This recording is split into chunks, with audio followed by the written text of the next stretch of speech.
What is up, people? You are listening to New Generation Hero Talk. I am your host, EJ Stewart. We have plenty to get to on this show because this is a Supergirl review episode of New Generation Hero Talk. We'll get into the nitty gritty of what we thought about DC's Supergirl. This is the second movie in the new DCU created by one James Gunn and Peter Safran. We'll get into detail about what we think about this movie that has certainly been polarizing to a lot of folks that have talked about it.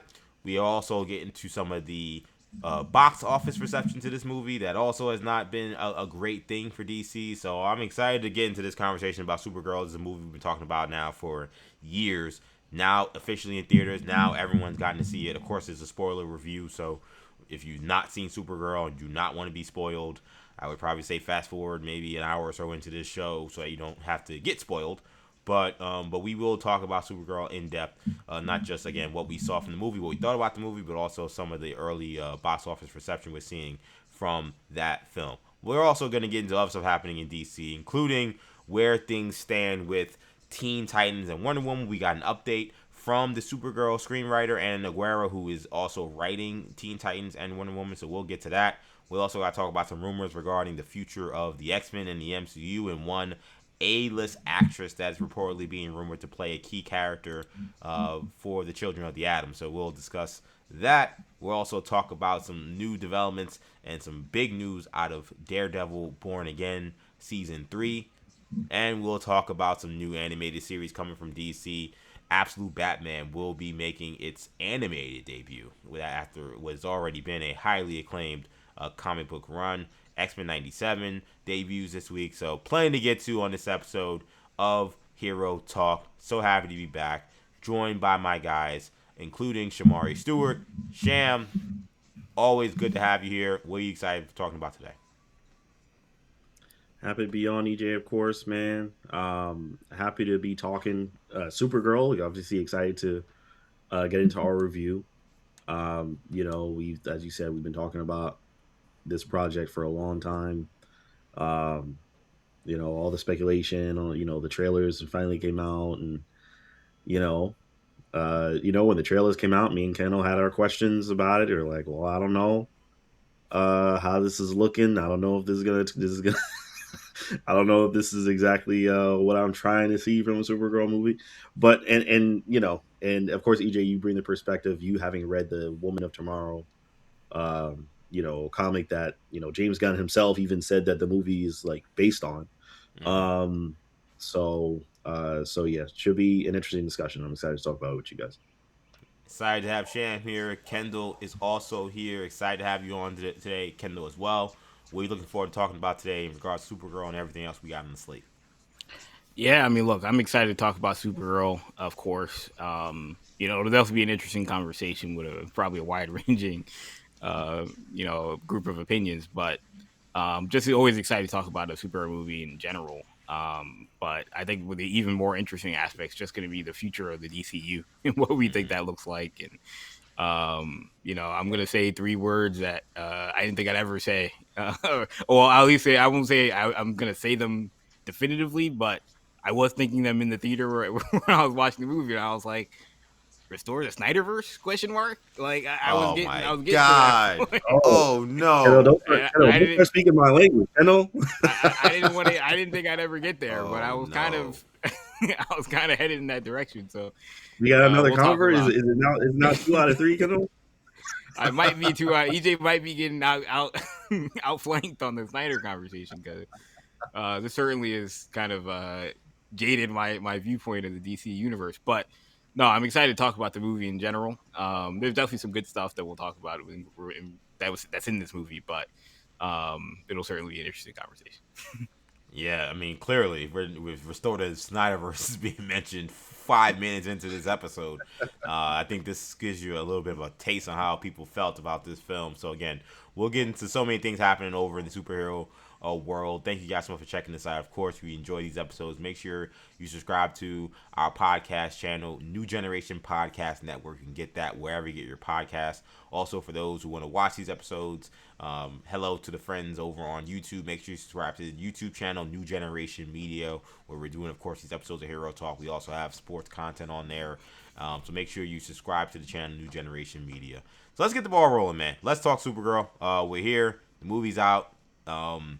Again, like I said before, this is going to be a spoiler review. So for those who have not seen Supergirl, if you do not want to be spoiled and you want to watch the movie for yourself, find your own opinion about the movie. Again, maybe come back an hour into this trailer, or obviously an hour into this podcast, and tap back in when we're talking about Marvel stuff moving forward. But if you are trying to avoid spoilers, this is not the time of the podcast you want to listen to. You could fast forward. If you don't care, or if you have seen it and you want to get our perspective, obviously lock in. This is going to be, I think, a very entertaining conversation. So let's begin first with kind of the nuts and bolts of what this weekend was with Supergirl, beyond just the critical. So this was a bad weekend for Supergirl when it comes to the box office. This is a movie that had a $170 million budget. It made only $38 million domestically. It made only $68 million worldwide. As Kendall mentioned before the show, this is not even the number one movie in America. It was outflanked by Toy Story 5 in its second weekend.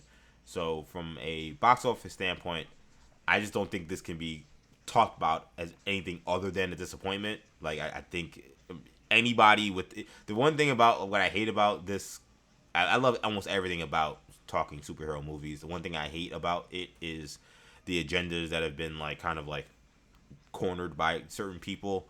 So like there are folks who are giving the typical misogynistic reasons why this movie didn't work. Folks cheering on the fact that this movie didn't work from I'm talking purely box office standpoint. And then there are folks who will then also try to pretend that this isn't that bad a thing, or that somehow this is not a bad opening weekend. I mean, this is a disaster. There's no other way to describe it. This is not good. This is the second movie in the DC universe after Superman, which did, I think, I would say well at the box office. I would say really good. I wouldn't say great or outstanding, but did really well, and certainly gave them a runway to build on that momentum. That momentum has been completely halted, in my opinion, at the box office for Supergirl. I'll go to Sham first. Just on the money side of this, how concerning do you feel like this opening weekend is for Supergirl from a box office standpoint? I mean, I'd say it's definitely concerning. This is not what they wanted to see, as you pointed out. I mean, this, like, just objectively in terms of money and in terms of just projections, what they were expecting to see. This is not what they were expecting to see. So yeah, this is not good. Significantly, obviously significantly underperforming Superman, but even,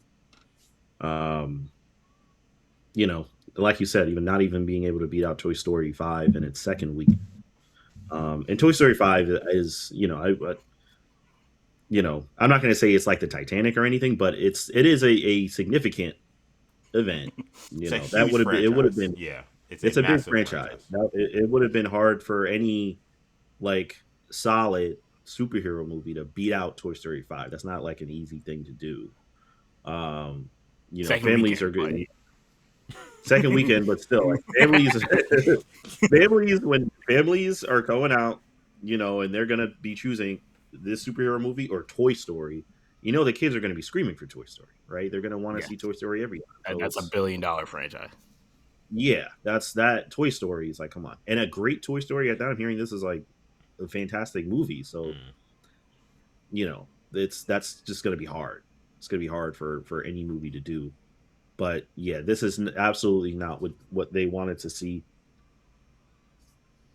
And, we'll get into the quality of the movie in a second, but I don't even think you can really point to, at least we get kind of a spiritual win that it's a great movie, right. But if not for Toy Story or whatever, like, right. It's not even one of those. Exactly what I was going to say. Yes, exactly. That's a great, yeah. So you can't even point to that.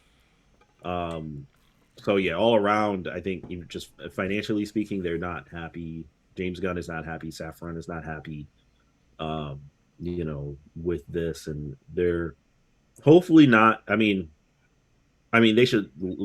There should be lessons learned from this, but you know, you hope to see them try to course correct, but not in a very. I mean, Ken, I know you're talking about the Snyderverse, but I guess maybe not in like a super like extreme, way because Superman was a good kind of launch pad. Um, I thought for the universe. But yeah, this is definitely not what they wanted to see, and probably something that we'll see them try to make some kind of adjustment as a result. Kendall, are you surprised by the low numbers at the box office? Um, I'm not personally surprised, because like you said, Superman did well, but Superman didn't blow the lid off the box office. Right. And when you then have to ask yourself, well, then what's the second movie going to be, right? If Superman did well for its first movie, and I think did certainly well from a reception standpoint, if the second movie is not Batman, it's probably going to do worse if it doesn't. If it's not Right. actively like a Superman movie, and this is maybe the closest thing you're gonna get to a Superman movie that's not Superman.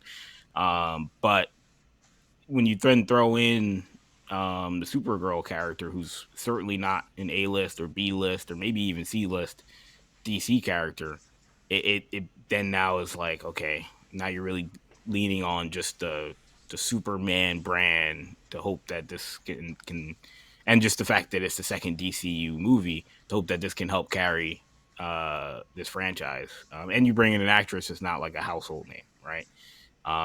And so it was a risky proposition from that perspective. And so then, like Shamari said, then you're leaning on, well, this better be a damn good movie, right? The critical response better be, and even if it's just not the critics, just like the reception from the audience should better be extremely strong so that we can at least leave here with some sort of positive vibe. And they didn't really get that. I think best you could say is it was very mixed, and Mm. that's the mixed reception on top of a very poorest box office. Again, leads a lot of questions into how was this the second movie in your universe? Because you can, we'll talk about the movie in general, but just from a reception and box office standpoint, this is like one. I mean, this movie's not. Let's put it out there. It's not a dreadful movie. Again, we'll react to it and we'll review it, but it's probably somewhere in lines with like your bad MCU movies. Frankly, at least for me, like it's Thor and Love and Thunder, it's Thor the Dark World, Mm. it's Guardians 2 if you think Guardians 2 is bad, it's Ant-Man 3, like it's in there with some of those movies that weren't really good, but the two Iron Mans 2 and 3, like, but those were after Marvel had already established themselves as a powerhouse in Hollywood. So they could afford to have clunkers, and nobody really cares. They can just wipe it off and say, well, it doesn't matter because next movie we have a Civil War, so you guys are gonna forget all about that. Yeah. And they don't have, like, DC doesn't have that kind of luxury. The luxury they have, just from a Warner Brothers standpoint, is like, well, at least we got the Batman coming, but that's not even DCU. Right. Like, so what are we looking forward to? Are we looking forward to Man of Tomorrow? Like, that's now the pressure on that movie is now ratcheted up, 10% because of this movie. So again, it's again you have to then ask yourself the decision making process and the business savvy of saying we're going to start our universe with the Supergirl movie as a second movie if it wasn't going to be a smash success. And of course, we'll talk about the script and everything, but James Gunn was big on like this script is one of the best scripts I've ever read. And, here at DC, we don't approve scripts until they're absolutely finished and perfect, unlike Marvel. We're not going to put slop out there. And then you have people saying this is one of the worst scripts they've ever seen from a superhero movie or from a movie in general. And again, it's hard to defend that when this is the second movie you've done, and so Mm. that's a big problem if you're Yeah. One of the big things I feel like I gained from this as we head into our review of Supergirl is I bet you Kevin Feige is sitting somewhere. I don't know with a full smile, but probably with a little smirk. Like, oh, you guys thought it was real easy to do this, huh?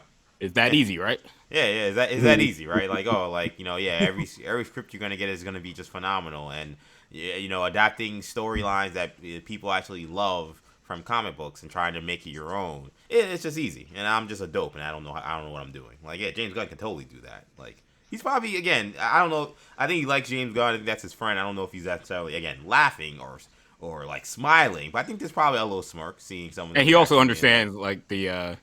They need Supergirl. He always says we need them to do well too, so that right. it doesn't hurt our thing. Right.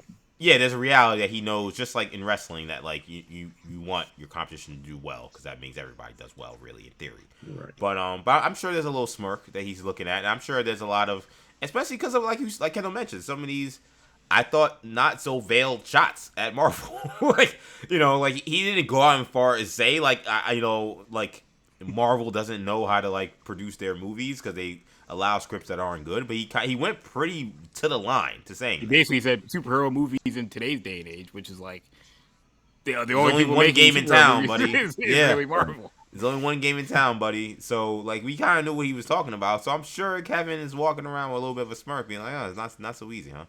And especially a lot of the folks being like, "Oh, look, DC, they got to Supergirl immediately, just like they got to Wonder Woman immediately. Why did Marvel take so long?" Again, and now he's seeing all the toxicity around this, probably saying, again, y'all thought this was easy, huh? Like, so, listen. I found this movie, to me, watching it, it just felt very ordinary for most of the movie. Like, in terms of my review of this, like, I thought it was kind of ordinary. I thought for someone who read the book, is there a chance that had I not read Woman of Tomorrow, I would have liked this more? Maybe. But to be honest, I don't really know how much more I would have liked it. I think maybe some of the disdain I have for this film, that I certainly do have some disdain for some of the story choices, that wouldn't exist because I wouldn't know what to make of what the book did. But I can surely attest to you that having read the book, this movie, I don't think understands Woman of Tomorrow. And in fact, I can now confirm it doesn't understand because we'll get into everything that happens in the movie, but the screenwriter, Anna Guerrero, who wrote this script, who spoke at length about the different notes she was taking reading this book to make sure she understand it, went on record to Variety and told a story about how the book ends that is just false. It's verifiably false. It's Tom King, who, by the way, is part of the writing team for DC and the DC Studios, who wrote this book, has been on record talking about like what the ending is in this movie. And listen, is it the way it's drawn? Could it have been more clear? Sure. In my first read, I think it was pretty clear that Clem doesn't get killed. But like, okay, maybe that can be misinterpreted. The idea though that like the screenwriter could not understand the ending of the book, and to me, therefore, not really understand the book itself. The movie's dead on arrival. The movie doesn't have a chance to succeed, but to me, because of that. Like, clearly, there's someone who had a full misinterpretation of what the book is, and I'm not going to sit here. Listen, I told you, I really like Supergirl, Woman of Tomorrow. I'm not going to tell you it's the best book I've ever read, a perfect book at all, but it's very good. And so, for something that had so much success, I understand why they would want to do it. But, I mean, when the screenwriter doesn't understand the text and doesn't understand the core value of the story that is happening and what's unfolding, to say you're going to try to adapt that, you don't have a shot. And I just felt like this was a movie where that book, when you think about that book, so much about it is how colorful it is, how majestic it is. It's to me, it's like Supergirl meets Thor. Like, that's what it should look like. That's what, like, when you're going to these different worlds and she's traveling through the galaxy, like, these are some of the most beautiful panels you'll ever see. Like, the artwork is incredible. And what we got was this dark, musty, like, wannabe Star Wars, where every scene is the cantina scene, where it's like, let's see Supergirl go into this bar and fight some people. Okay, let's see Supergirl go into this room and then fight some people who are drinking. It's the same scene over and over and over again, which is just, it's just not the book. That happens in the first scene of the book, and then the rest of the book is not that. There isn't this scene where she's just constantly in bars or in places where she's got to fight 10 guys. That's just not the book at all. So, and again, it's not to say that, when you say you're adapting a story, that it has to be one for one. But to me, this just, it felt like I thought it was a weird story for it to be the introduction of Supergirl. partly because this book is really more about Ruthie. Ruthie is the narrator through the book. Like, it's told through her perspective. So it makes it hard. I think a lot of her humor in the movie didn't land for people in part because you're trying to, like, bring humor in that, like, isn't being fully explained because you're not getting her. She's basically writing a book in the book, or writing a letter in the book telling you about the story, how she met Supergirl. If you don't have that context of who this girl is, like, I got it and I found some of the stuff funny, but, like, if you don't, it is a movie. People are just showing up. They don't know what to see. So, like, they're like, this girl's weird. Why she's annoying? Why is she always talking? Like, it's like, yeah, she's an annoying girl. That's a whole part of the story, but it's funny because you have this additional context of her trying to write this book as an adult, and seeing kind of how, like, clueless she was. But I mean, I think the good things for me. Listen, I think Millie Alcock I thought was really good. Like, I think that she's a very good actress. I think she's a very good Supergirl. I thought the scenes on Krypton, or actually on Argo City, which to me they did adapt, I thought pretty well. I think those are some of the best scenes in the movie. I love those scenes, and they're shot very well. And ironically, they're the scenes that have the most light. The scenes that, even in a dark time, it's like not this musty, dusty, dirty thing you're seeing the whole time. It shows a much different world. We learn a lot more about Krypton. There's aspects about Krypton in that stuff I also don't like that we'll get to this movie. I think also has future ramifications as well. But I thought Millie Alcock was really good. I thought the stuff on Krypton and Argo City was really good. But I mean, it's hard. I'm really trying to find, like, what are the things that they did well. Like, for a movie, I think this movie thought it was a lot funnier than it was. I was waiting for some of these jokes to land, and I'm in a theater of people. Nobody's laughing at most of these jokes. Even ones I'm laughing at, no one else really is laughing at. I think some of it is, for me, is a little more nostalgia from having read the book. I mean, this was wildly disappointing. Is it the worst superhero movie I've ever seen? Of course not. Like, I think that, to me, like, part of the disappointment for me comes from I had a really kind of high bar. Like, I thought this movie was going to be really good, and this doesn't come close to being really good. This is a mediocre film to me. Like, it's not, to me, it's not well thought out. The dialogue is not particularly engaging or whatever. Like, Millie Alcock has a few good lines that I think she delivers really well, talking about Krypton and talking about that grief she lives with. But otherwise, the dialogue, to me, is very remedial. It's just, it feels like one of Marvel's lazy efforts that we've been complaining about for all these years. That's what it feels like. And the last thing I'll say on this before we get into everything in the plot and let you guys talk about what you thought about this movie, I almost felt like I would have preferred, this movie needed, like, what Thor Love and Thunder was trying to do. This movie needed that. As bad as that movie is, and I dislike that movie tried to be very colorful. That movie tried to have fun. That movie tried to push an envelope in terms of, like, not taking itself too seriously. And this movie, it needed that. It needed that flair, and it never brought it. It wanted to be Guardians. It wanted to be Star Wars without really, like, almost any of the charm. I sit here today and I'm like, how did this movie get greenlit? How does the writer not know how the book ends? And according to the director, James Gunn was adamant about changing the ending to this ending, which and on just a basic level, I can't stand. I don't think it makes any sense. I don't think it makes any sense for Supergirl to talk about the grief that people that is held when someone takes a life, to only then take a life and say this is for the girls that you've been trafficking, and for my dog. I don't think that makes. What was the point of the entire movie? What was the point? What is she trying to tell Ruthie, that, like, she doesn't want her to hold that burden because she's a young person? I don't really get it. I don't get any of this. I don't know. We'll get into a lot of things in this movie, but I'll toss it to you first, Kendall. Your thoughts on Supergirl overall? Yeah, I mean, look, I'm with you again. I think that you hit the nail on the head. Ordinary is the right way to put it. You can tell when you're watching a movie 10, 15 minutes in, and you're invested. You're just like, man, this is awesome. I don't want this movie to end. And you can tell 15, 20 minutes into this movie that it just wasn't that. Like, bro, I was looking at my watch being like, yo, what time is it? Like, is this thing almost over? Like, I couldn't. Go to the bathroom, like. I almost went to the bathroom. That's how I know. I almost wanted to just go because I had to pee so bad. I was like, I drank too much That's like a Gatorade, pet peeve. and I'm like, oh Like, man, I almost want to just get up because like, yeah. whatever with this movie. But I didn't. They But they now I'm looking like, yo, they when does this movie end? Like, it's a 1 minute, an hour and 50-minute movie. Like hour and 50-minute movie. I'm looking at my watch. Imagine looking at your watch watching Civil War or watching Infinity War. Like, you'd be crazy.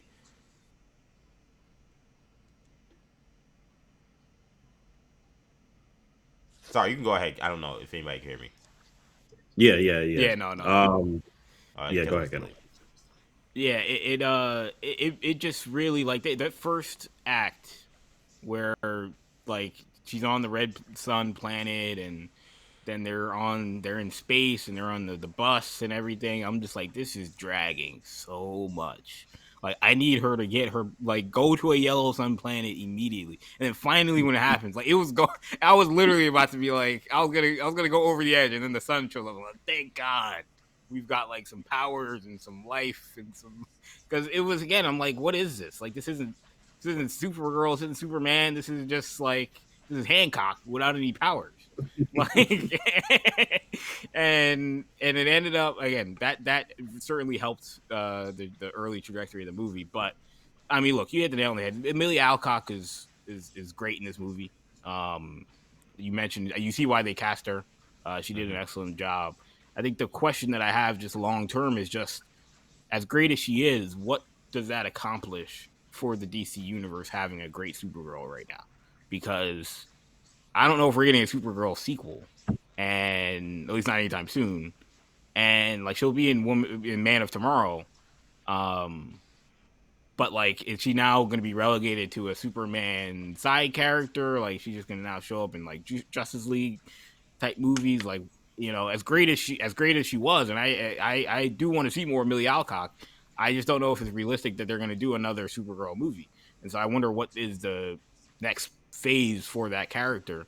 Or is this kind of like Carol Danvers, where it's like, oh, we don't really know what we want to do with this character, and it's kind of in no man's land. But the character was great. The story was not great, in terms of, again, the writing, the dialogue. There's just so many like little, you hate to like watch a movie and feel like you're doing cinema sins where you're just like picking out all these random plot holes and things that don't make sense. But like, when they're in like the third or fourth bar fight, EJ mentioned, I don't know which one it was, but the one where, the bar, I think it was the Lobo scene where Lobo shows up and the girl singing, she's singing, and I'm like, this is like Fred Astaire, like, Louis Armstrong. And I'm like, how do they even know this in this planet? Like, how are they singing American Earthbound songs in space? Like, at least in Guardians, it made sense. You understood why, Peter Quill had the why the needle drops, as people are talking about, why the needle drops showed up in Guardians. Right. They don't really make sense in this movie. And again, yeah, it's just little things that they did. They had oversights on. You mentioned Krypton. I thought that stuff was interesting for sure. There's a lot of questions again about what's the state of the Kryptonians, because they didn't feel like it was too connected to what we just saw in the last Superman movie. And again, that may be something that's explained in Man of Tomorrow. We've talked about that at length when it comes to the last Superman movie. But at a certain point, like, you have to at least acknowledge it before it becomes a little bit of a plot hole where I'm like, the Kryptonians were like the Viltrumites and they were the Saiyans in the last Superman movie, and they were these world conquerors. But then they seem like normal Kryptonians to me in this movie. And again, was it a Brainiac? Was it a Lex Luthor shenanigans? They played it really straight. I mean, Kendall, they're trying to have their cake and eat it too, from my standpoint. Because I don't know if you saw this, Sham. I mean, there's a line that Zor-El says where she's like, "Oh, well, like, unlike my brother who thinks that Kal-El should go to Earth to be a god, like, that's not what I'm trying to do." Which I'm like, So within this one family, you have Zor-El, who just is like normal, just like, I need to save the planet, whatever, and like nobody's listening to me, but like, Kara, we gotta save her, whatever. And then I'm not saying that you can't have. I know we are all great, we relate well together, but I'm not saying you can't have crazy brothers. But like the guy that also just happens to be the other guy that knows Krypton is exploding wants his son to have a harem of wives and take over a planet. It just seems like those wouldn't be two people, even if they're related. That those would be two people that would be on the same page on anything. But we're supposed to believe that they're on the same page of understanding that Krypton's blowing up, and there needs to be some progressive move to stop the situation. But when it comes to actually what should happen for the future of their kids, this person who has a daughter, by the way, is like, go be good, do whatever. And then Jor-El is like, have a harem of wives and take over the world. Like, what? Like, come on, man. Like, this stuff doesn't make any sense, bro. It makes no damn sense. Yeah. It's very strange. And, like, it points to, I mean, I hate to say it points to Kendall's Snyderverse thing, but Snyder didn't even do anything like that. For all the crazy things people say Snyder did, he didn't tell, the Zods were Zods, the L's were L's. Okay, he wasn't making Jor-El this crazy, kind of, my son needs to be a god conqueror, person. And then Zor-El is like just totally, again, like you said, totally normal, totally like, I just do good, be good. When he said that, I'm like, wait, okay, so Jor-El is just crazy. Right. Yeah, like, Jor-El is just a lunatic, basically. Yeah, I'm like, how did the other Kryptonians feel about Jor-El? Yeah, who do the Kryptonians agree with? I don't really know. I mean, to Kendall's point, it seems like they're more like Jor-El, but I don't really know. Seem pretty normal, yeah. I mean, they're peaceful on their planet. I don't know. Yeah, I mean, they're all dying, so like it's like not a happy time, right? So it's not there isn't a place for them to maybe strut and be bold like Jor-El was. But it does not add up. It doesn't make any sense. Yeah, it's very strange. I don't know.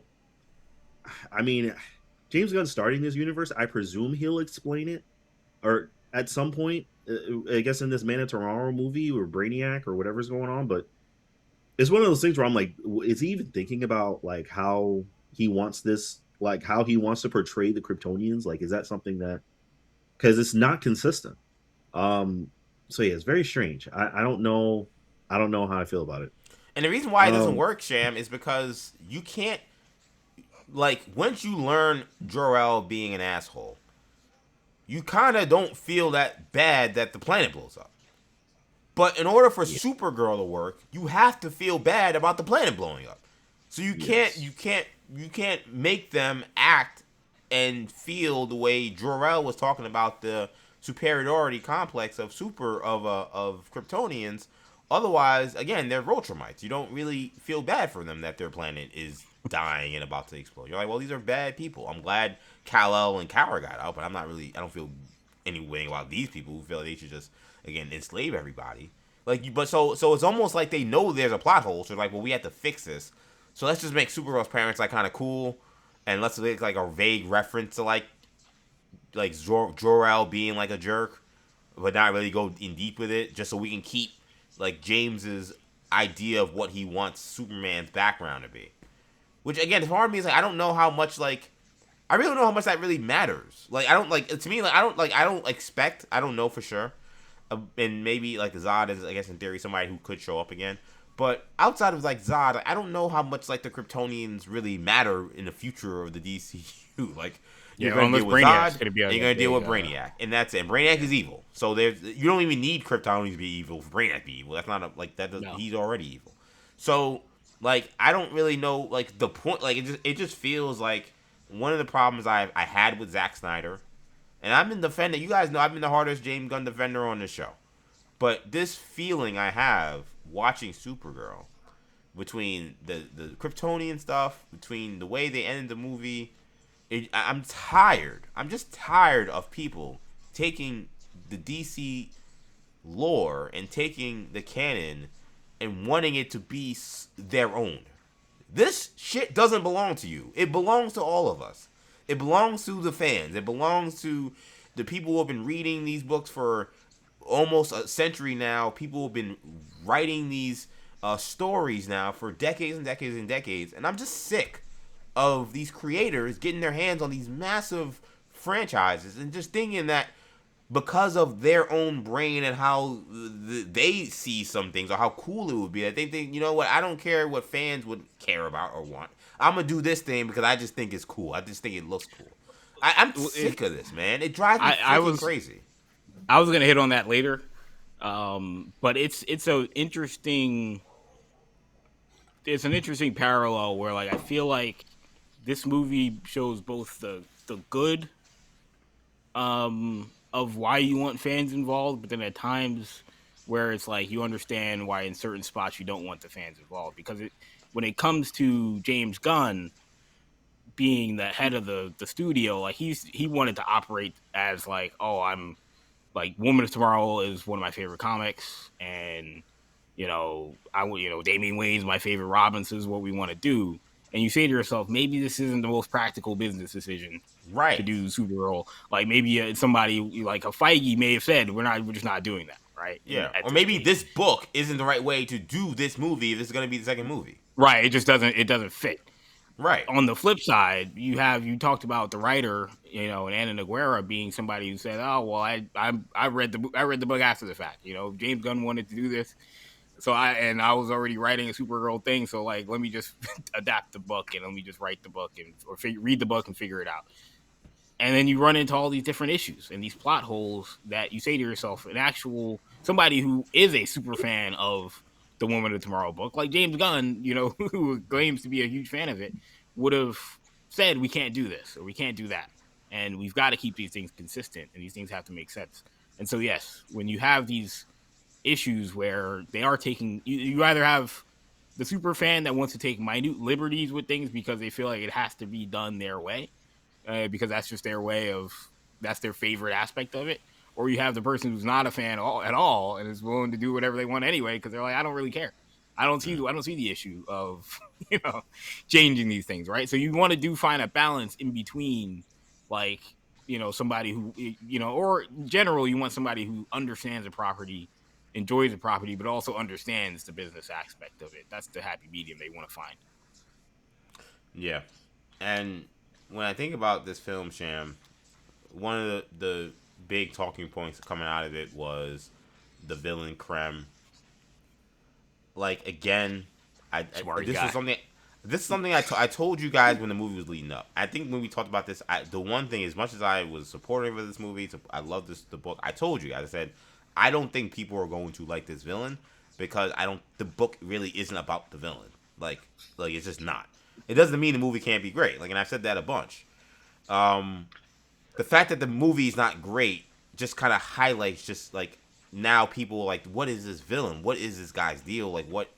And there really is no depth to him, and it's in the book doesn't have depth to him. So like it's like that is accurate. Some of the weird like Mad Max-ness to him is not in the book. Like he doesn't have spikes in his face. He doesn't have red eyes. He doesn't have like a weird like bald ponytail thing. Like, he doesn't look anything like that. Like I told Andrea, he actually looks kind of like a handsome guy. Like he's like a redhead. He's got a beard. So they wanted to make him evil, and they wanted to make him completely irredeemable. Which, to be honest, in the book, he's also irredeemable. He's a terrible person. But it felt like they even tried to push it further by saying, let's make him look horrific. Let's make him be a child sex trafficker. Like they wanted to go to deeper ends, and apparently, according to the director, he's just leaving bodies left and right. He's just killing people left and right. Yeah, and let this guy just leave bodies left and right. Like he's got to kill a lot of people, which again he kind of does in the book too. But a lot of this, to me, Sham, stemmed from everything about crime. To me, was about for this movie rather. Let's make it hard to debate Kara killing this guy. Like let's even though it's still debatable, even though we're having the debate, people still hate it.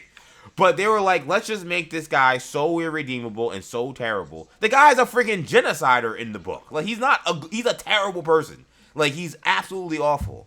So like even that wasn't good enough. So they're like, oh well, I don't know. Okay, like, we can't have him killing civilizations. He kind of already did that a little bit in the last Superman movie. Well, let's just make him a child sex trafficker. Which I told Andrea, and like, listen, like, child sex trafficking is one of the worst crimes we have in our society. It's a terrible, terrible thing. But and maybe this is like, I don't know, maybe me being gee whiz sensitive EJ, like I didn't need like child sex trafficking in like a Supergirl movie. Like I don't think that was necessary to get Clem over as a bad guy. Like I to me, like there's a lot of like, to me, weird obsessions about that in our side that like stems in like It the reminded me of politics Black lane. Widow. It reminded me of Black Widow, the Dreykov storyline. Right. Right. Yeah. And there's a lot of like weird like obsessions in the politics lane that like, to me, when you go to a movie like this, and maybe again, maybe I'm being G with ZJ, maybe this is what the other side feels when they feel like they see politics in. But I was like, this just feels like a thing that like is very unnecessary to this story at all. And the fact that I was gonna say before that apparently the director said, well, we actually had more to Krem's story, but it was cut out by James Gunn. James Gunn cut 20 minutes or so of this movie apparently, and it would have explained how Krem also came from an abusive background, which again doesn't backstory for this guy. Yeah, I didn't need any backstory, but that backstory doesn't work because again, you can't, once you give him some kind of like bad, like sad story, humanizing him, as terrible as what he is doing, you then again leave that avenue open that they wanted to have this guy dead by the end, and they couldn't do that. So that's why James Gunn cut 20-30 minutes of the freaking movie. So Krem didn't work at all, I think. How did you feel about Krem? I'm sure you also were very disappointed, I assume, in the villain of this movie. Yeah, Krem was terrible, and Kendall knows. I mean, I told Kendall, at the time Kendall hadn't seen the movie. He's like, "Oh, what do you think?" I was like, "Well, I mean, I thought the movie was okay. I actually maybe don't think it's quite as bad, maybe as you think, EJ. I don't know, just based on your initial thoughts. I thought it was okay. I didn't think it was terrible, but Krem and his group, whatever they were, whatever they were calling themselves, they were awful. They were terrible. And Krem was in a lot of the movie. It wasn't even a thing where it's like, oh, he's only in some scenes. When he shows up, he's terrible. He's in a lot of the movie, and he's constantly terrible. talking about Krem. Always talking about him and his guys, and we gotta find Krem, and then he'll show up and he'll like look all crazy and menacing and grumbling and stuff, and he'll like kill a person and be stalking around and stuff. And it's like, yo, can we? This guy is just, there's nothing, as you said, there's nothing to him. There's no depth to him. He barely says anything. He just does terrible things. Looks like he just looks like you said. There's Mad Max meets like Power Rangers. Yeah, like bad Star Trek villain. He looks ridiculous. Like he just looks ridiculous. He sounds ridiculous. Even that first scene, I'm like, this guy Craig goes and sits down in front of the family. I'm like, oh, this guy looks ridiculous, and he's sounded ridiculous. I'm like, oh, I know I'm gonna hate this guy. And he was terrible. He was just terrible. By the end, once he shot the kryptonite thing in the car, I'm like, of course this guy is kryptonite now. That's the only reason. Why can't? Yeah, I'm like, where did this? And he's like, oh yeah, I wanted to test this out. But get out of here with this. Yeah, that's what I'm like. A lot of cinemas and stuff. Where I'm like, now he has the kryptonite yeah, thing. I'm like, does he know Superman exists? Does he know? Like, right. Krypton blew up. Why would he even need kryptonite? Why is he just like having it around? Kryptonite arrows, like I'm just like, whatever. I'm just like, can we just get rid of this guy? I just want him dead. I want him gone. I want him done. I wasn't upset when she killed him. I'm like, good. That was my thing too. Like the ending, I see why people don't like it, and I see why from the contrast of what they did in the original book. But like, I was like, thank God somebody. I was like kind of pissed. The entire movie when she was trying to talk Ruthie off the ledge, I was kind of like, bro, we gotta get rid of this guy. Crap. Like again, they turned him into this, like you said, this, Epstein figure where you're like, yo, we just gotta get rid of him. And she kept saying, no, we can't do it. I'm like, what do you mean we can't do it? We gotta get rid of this guy. And then she does it, and you're like, okay, at that point, I was like, thank God, finally somebody did it. But at the same time, it's a total contradiction of what she was talking about the entire movie and what they were doing the entire movie. When I knew that didn't go over, because in my movie theater that happened, I think I saw 3 people get up and leave.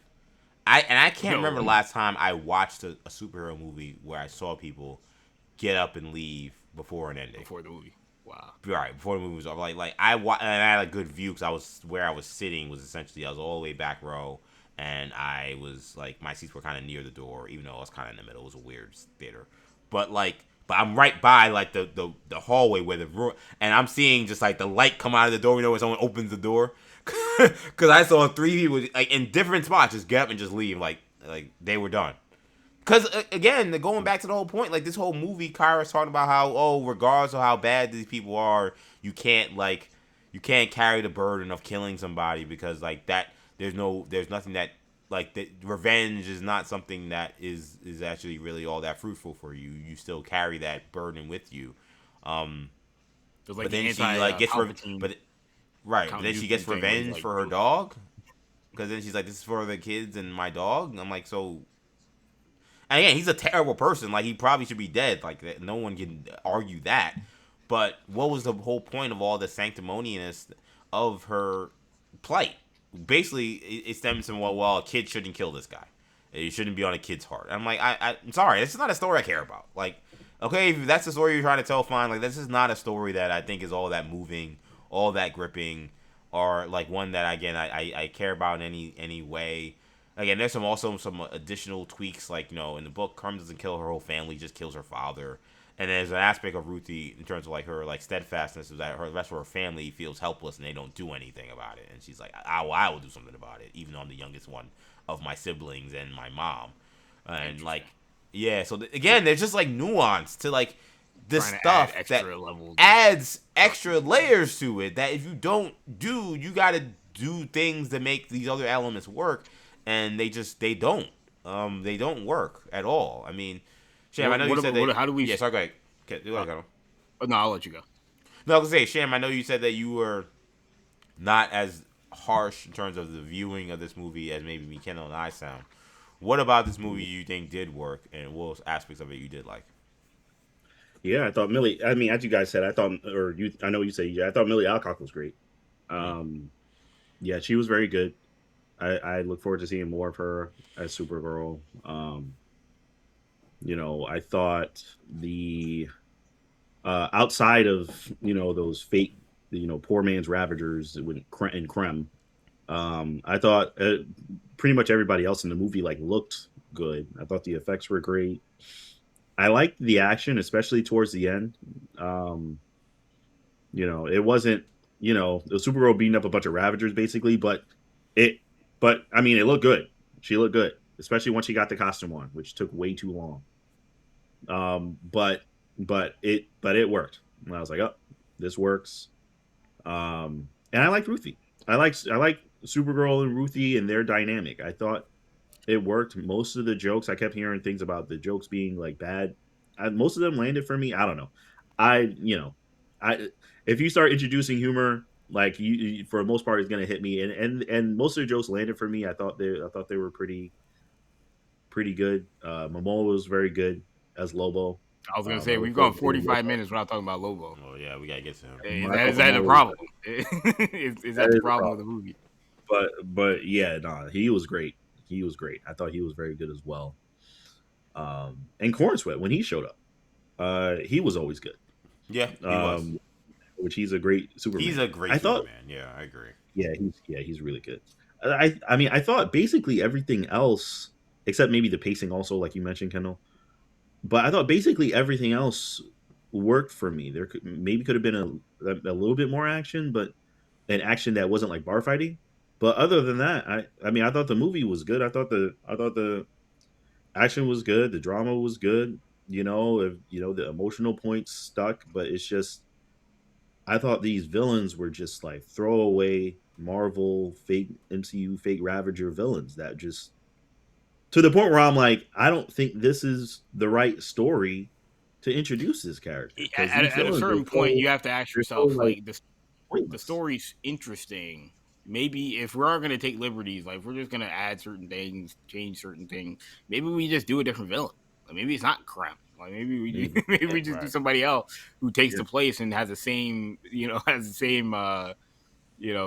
tell the same story, but just somebody different. So I mean, the fact that Lobo was someone that was not in the book at all. He was just totally inserted. So they felt they needed some other star power in the movie to sell the movie. So they brought in Jason Momoa, who's a massive star. In it, so they definitely were willing to take some liberties. Maybe Krem was somebody that they could have adjusted. I mean, Krem again, he's just very different in the book. Like he's much more of like, and Kendall will understand this, and you'll understand a little bit, Sham. Like he's supposed to be like your chicken your chicken shit heel. Like he's like a conniving, sniving. Like the whole part of the book is that like Kara keeps getting close to like finally like putting an end to this, and like he just finds like a way to weasel away. Like he's a weasel. He's a cowardly weasel. Right. Yes, he's like intimidating because like he is like he's a man, so he's like stronger than like he's like picking on people who he can bully. He's a bully, but he's also like once like he finds like someone who could actually like well beyond his power, meet his match. Like he's always just kind of like conniving his way up, just skating away out of Kara's grasp, and like he's yeah, I think that could have worked. Like I think especially because to me like. And I'm sure might say you like the action. I thought the action was very underwhelming. Like I think again it was too many bar fights. I think it was kind of convenient for them shooting because you don't have to do a lot of CG for that kind of stuff. I thought once you get to the final act when we finally got to kind of see Kara in space work in a fight, I thought a lot of that stuff was just kind of okay. Again, it wasn't bad, but it wasn't. I just think about the action sequences in Superman and thinking about like. And again, this is different. He's fighting, robots and like his own Kryptonian clone, so he can go a lot further with the violence. But and we're here, Kara, if she's not trying to kill people, which is again, what's the line? Because she does kill Krem, so like, what is she trying to do here? But she's not coming out straight murdering people, so she can't, throw Krem through power drive Krem through 5 different buildings or whatever. She can't do some of the things that Superman was able to do, fighting against, again, his own clone, because like it was someone just as powerful as him. I think because of that, I think it allowed the action not to maybe to be as exciting as it could have been. And again, this is something where I think the movie, maybe the book, kind of ruins the movie. The action sequences in the book rather, are just again There's so many beautiful shots. I mean, there's a unicorn, a magical unicorn that like power that drives her through different galaxy. I mean, there's a lot of crazy cool stuff that happens. Again, this is not in this movie. So, like, I'm expecting, like, again, an epic when it comes to that kind of action. And, what we got was, like, a weird needle drop at the end where we kind of really get to see her work. And it felt a little out of place. And, it just, that aspect of it, the action, I think, for me also was a little bit of a miss. Because I know you said we went now 50 minutes and I haven't talked about Lobo. What were your thoughts on Lobo's insertion in this film? Did it work for you? I thought Lobo was fine. He didn't have to be in the movie, certainly. Like you said, clearly you could tell like that, like, oh yeah, this guy's not in the original. This guy's not in the book because he doesn't really have a purpose in this thing. So like, you unless he didn't have a purpose in the book, like it just feels out of place. But Momoa is fine. Like Momoa clearly is a good fit to play the character. It's the kind of story I guess you'd expect him to show up in.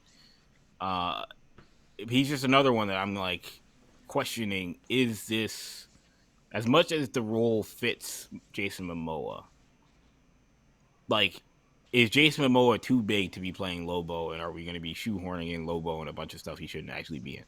Like, is it going to be Mystique, Jennifer Lawrence, where it's like, oh, this is great, but like, now all of a sudden Mystique's got to be the main character? Is this Black Adam, The Rock, where it's like, now we got to get a Black Adam movie where he's the central figure of the DC universe. Like, I don't know what the future of this Lobo character is. And I feel like if there isn't a lot of future of the Lobo character, that means it's probably going to be like them pushing the character on us, even in situations that maybe he shouldn't be in. So I don't know. I do want to see him with Superman, and maybe he's a Man of Tomorrow, and that could wind up being cool. But like, I don't know if I'm at the point where I'm like, we need a Lobo movie, and because again, they've got bigger fish to fry in the DCU, and it still just feels too early to be doing this Lobo thing, and even the Supergirl idea was shaky. So it ultimately, again, I liked the character, I liked what they tried to do, but I don't know if this is the right time to be pushing forward with Lobo. I feel like Momoa is a great pick for Lobo. I'm not too concerned about him being shoehorned into things. I think Lobo is just big enough to where like he should show up in stuff. I once again, this is where the scripting comes in. Like I felt like the script let him down. Like I think that he is somebody that like he could have been way funnier, way more a factor. I feel like in terms of big moments in the movie, and I just thought the dialogue moments, like they forgot about him. until The the dialogue end. Like, moments oh yeah, didn't really. He felt kind of thrown in. I felt the dialogue moments didn't like do him justice. Like again, I was waiting for like those big like laugh out loud, really funny moments. We didn't really get them. It's a small thing. Did he ever call himself the main man in this movie? I don't think he ever did. No. no. What the hell is that? How did that not happen? Like, I mean, like again, there's some. I just there's so many things about this movie that I had serious questions about this writer. Like, how much do you like understand these characters, these books that you're writing about? I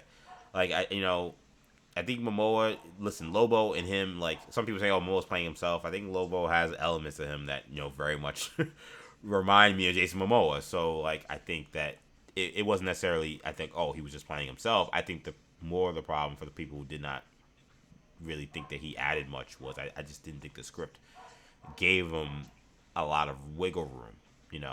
I think when he And they already saw him play Aquaman, and he played Aquaman like he played Lobo. You played Aquaman like he played Lobo, so I think it didn't help that it wasn't a big drastic move.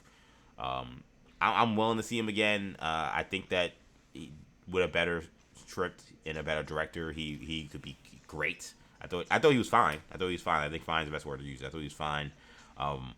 I waited for that element of like why he would really make a lot of sense in this movie. I think also the fact that he is kind of DC's Deadpool, and like I think the fact that this movie was PG-13 didn't help him either. I think he makes like a reference to being like regenerated at one point, but like doesn't really go in, like we don't see it. He kind of like makes like an offhand reference. I don't think people would know that he has like regenerative abilities from this movie. So yeah, I mean, I thought he was okay, but I do feel like that was another aspect of this movie that was lacking in my opinion overall. One of the scenes that really bugged me, and it's another minor thing. Two scenes. One was the last scene where she walks in with Clark, and Clark's wearing his costume at his house. I'm like, bro, take that suit off, man. Like, yeah, that's all you're wearing. It's the only thing you wore the entire movie. But beyond that, it felt like their wardrobe budget was stretched to the max, and they were like, "This is all we have. This is all you're wearing. You're like, we're filming these scenes on one day. The day he's shooting, this is what he's wearing that day. Yeah." I'm like, my goodness, they couldn't give him he's not wearing a shirt, like a t-shirt or something. Like, but beyond that, it was a more impactful scene was the scene where she's laying in the green sun and she's, remembering the flashbacks of her and Clark when, outside the Fortress of Solitude, and she's about to kind of wake up again, and she thinks about the suit and him being, we wear the suit because it shows people we're the good guys and everything. But I'm thinking to myself, how does she remember that if she didn't know the language? Like, is that how it works when you learn a new language? You can then remember like memories of things that you didn't understand when you. Now it's possible they were showing us that as the audience, but I was taking that as these are flashbacks that she's remembering in that moment. So I don't know. That bugged me out. Wait, so you didn't understand why she understood that was what Clark was telling her at that moment? Yeah, like, because if we're supposed I to assumed this was not the first day. I assumed this was like after she learned English. Yeah, Okay. that's what I was thinking. Yeah, I never assumed that was the first day. I assumed she'd at that point, whether she learned English or whether like I mean, I think you could argue that maybe they should have explained how she eventually like understood, right, and how fast understood whatever. Yeah, how fast you learned that, but right, but I would assume that was like days or weeks later. Yeah, I wasn't sure if she was wearing the silver costume. I didn't think she was, but I'm not sure. I don't remember. I don't remember, to be clear. You could be. She could have. I don't remember. I know when I watched it, I interpreted it. When I saw it in the moment, I was like, "How did she know what he's saying? And how did she remember that?"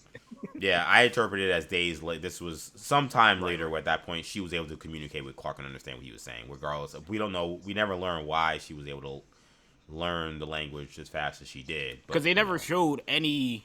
They never showed any flashbacks of them like having a conversation.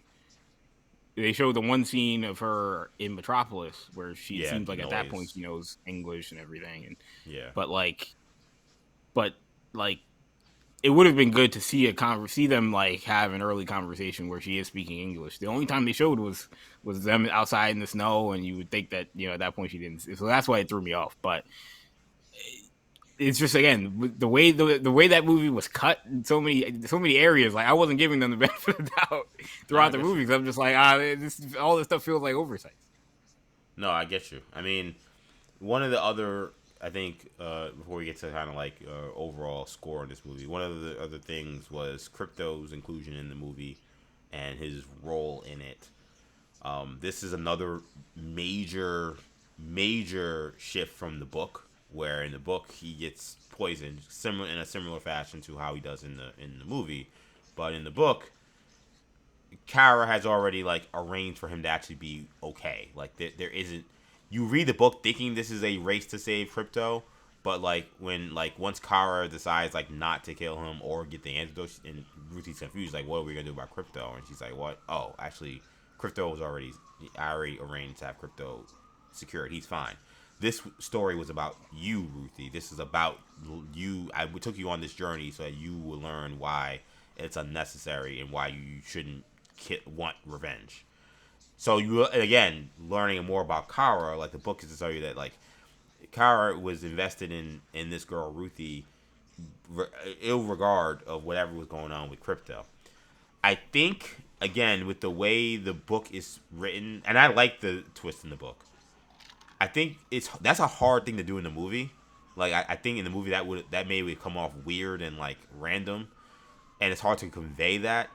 I think it would have been. I think I'm fine with them making this a real race to just save Crypto, but I do think again, like I just think the story is very powerful because of the nuance in it, and those little nuances. Once you start shifting them, it kind of shifts everything, you know. And this movie, one of the movie's problems is I think that it doesn't feel like it has great stakes, and Crypto is the only thing that kind of gives it stakes. So I think they felt like they had to keep that in.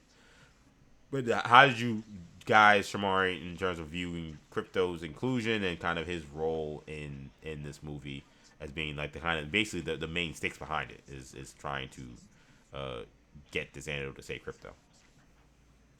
I liked it. I mean, I thought Crypto's inclusion in the movie was good. I think it's a great Crypto. It's an adorable dog. Oh yeah, Adorable dog. I mean, they just, a lot of Leah vibes, obviously, EJ, as you know. yeah. Yeah, adorable dog. So it's one of those things like that dog's on screen, you can't help but smile. And it puts you right in the thing of you're on Kara's side. You're right there with her. Like, we have to save Crypto, right? You gotta get this antidote from these Ravagers. On the I do think on the other hand, you do kind of get a little frustrated when they keep slipping by, and it's like, this is urgent. Like, your dog's gonna die, and you're not, like, you're on a yellow You're not sun. locked Like, in. Yeah. yeah, like, you're lock in, Supergirl. Like, go find these guys. There were You're a lot of Superman. complaints about like was Supergirl kind of was she nerfed, was she depowered, Yeah, was she not as strong as she should have been in certain moments, and I don't know, it's tough because And you can't make it too again, easy. Again, the book doesn't. There's reasons why it's hard to catch this freaking guy, and like again, she keeps missing him. It's not necessarily like that she's nerfed. Obviously, in the books, it's just they do a good job of making like again Krem this crappy like heel villain who like keeps like escaping through small means and cheating and things like that, and it's they couldn't convey that in this movie because they wanted to make him a tough bruising guy that you wanted dead, but because of that then you lose. All right, but Supergirl's way stronger than this guy. Why can't she just like get rid of these people? Right. And you don't really have a good answer. yeah. And then she's with the family, and then she's like, "Oh, I was poisoned." And then it's like there's always something like, and then she kind of gets over the poison. It's like, Our brother Henry was not buying the poison thing. He's like, that thing yeah, shouldn't have affected her at all. yeah, it's like you're Supergirl. What? He's I don't getting know. hit by why didn't Lex Luthor used to cook up a poison? Yeah, there's a lot of poison. There's a lot of poison in this movie. There's a lot of poison. Like it's just there's too many repetitive like themes about like what was going on, and again like Supergirl is like superhuman. So like what is it? I assume kryptonite is not in this poison. So what is in this poison that's like making her like this? They don't really try to explain it, and these random villagers just have it. Like they have the means. Yeah. I don't know if the brigands gave it to him once they told them. Maybe I don't know. None of that's told, so maybe that's why they had it, but like we wouldn't know that. The one thing I will say about the crypto thing is James Gunn's got his. I know this is in the book, but like James Gunn with these animals, like every movie it feels like with this guy, some animals getting captured, getting beat up, and it's like, can we can we not do this every movie? I mean, Crypto the last two movies, Yeah, and obviously Guardians 3 is a traumatic experience for yeah, for a we lot of know people. So it's like, can we know we? how Peter feels about James Gunn after Guardians 3. Yeah, I'm like James Gunn, man. Like, I don't think there'll be any animals and lanterns, but I don't know. There are some Yeah, animal Green Lanterns, so who No, knows? you're right. Enough with the animals. You're right. Enough. Like it's like again, Crypto. He's part of the story, so he's instrumental to telling the story. You can't tell the story without him. So I get it, but yeah, this is now again. This is his last three movies basically. Yeah, where There's animals are some getting captured and yeah yeah and captured abused. and abused. Yeah, exactly. It's a running theme that James Gunn. I know for him he's very much like invested in animal cruelty, which is why he likes to show this. But again, there's a certain point where people don't want to keep seeing this. Like they don't want to see an animal on its last legs or dying or like It's like we don't want to see this, bro. We just want to see a movie. Just like me saying like I don't necessarily want to see like child sex trafficking like in a PG-13 like movie. Like it wasn't necessary. Again, like Crumb in the book is like a terrible dude. Again, he commits genocide in the book. Like you could do I mean, that things to make storyline him really like got me in Black Widow. I remember watching Black Widow, being like, man, this is uncomfortable. Like some of the stuff that they were doing in that movie. And then this movie again, I watched it and I was like, yeah, they're definitely trying to do the Black Widow thing with this guy, for sure. it Yeah. I just had a rough time, man. I had a rough time. Even when they were falling off the thing, like the helicarrier thing that the guy had, like I was like, this is the third act of Black Widow where the Red Room was falling out of the sky. Yeah. I'm like, I've seen this before. Yeah, But, exactly. oh, we got to save the girls. I don't know, man. So let's get to overall score. Unless there's any other thoughts, let's get to overall score on the Supergirl so we can do the rest of the show. I will go first. I'm gonna give this movie. I'm gonna give it a 5.5.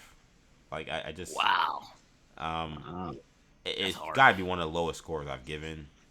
Yeah. It Like might be five. the Yeah, low, it it's might be more the than lowest.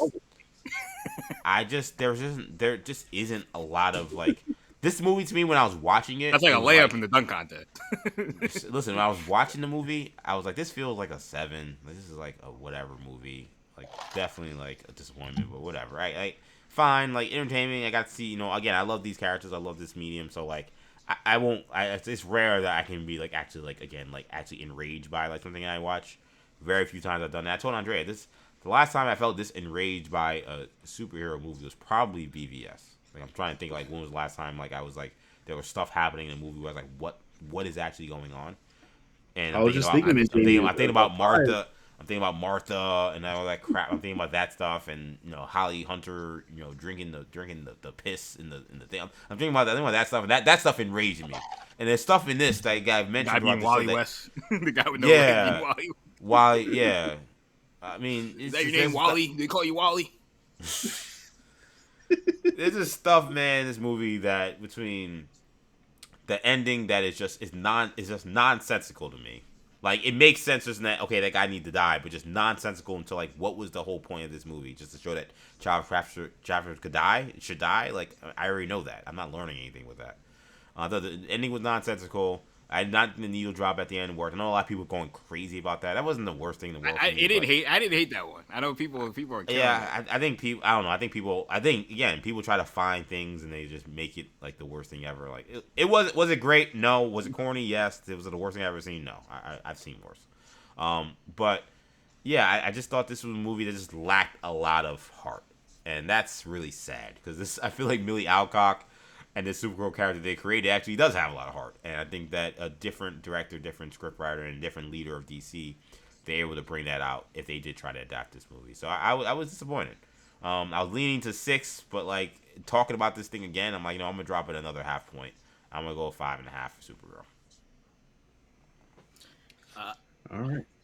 I guess I'll go next. I'll probably be somewhere between you guys. I'll say 6.5. I'll say 6.5. 6.5. I agree. I don't love this movie.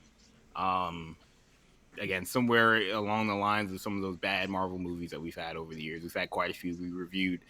Um, you know, it's funny because when you look at the Rotten Tomatoes isn't awful. Like it's 56, 57.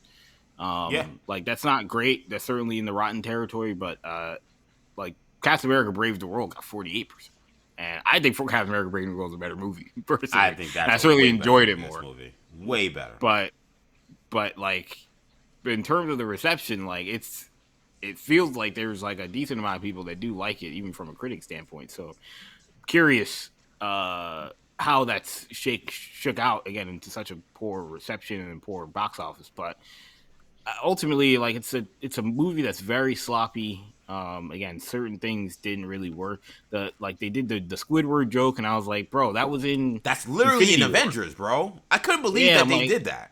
Yeah, I'm like they either stole it or they used ChatGPT and didn't even realize that. Yeah, come on, that was crazy.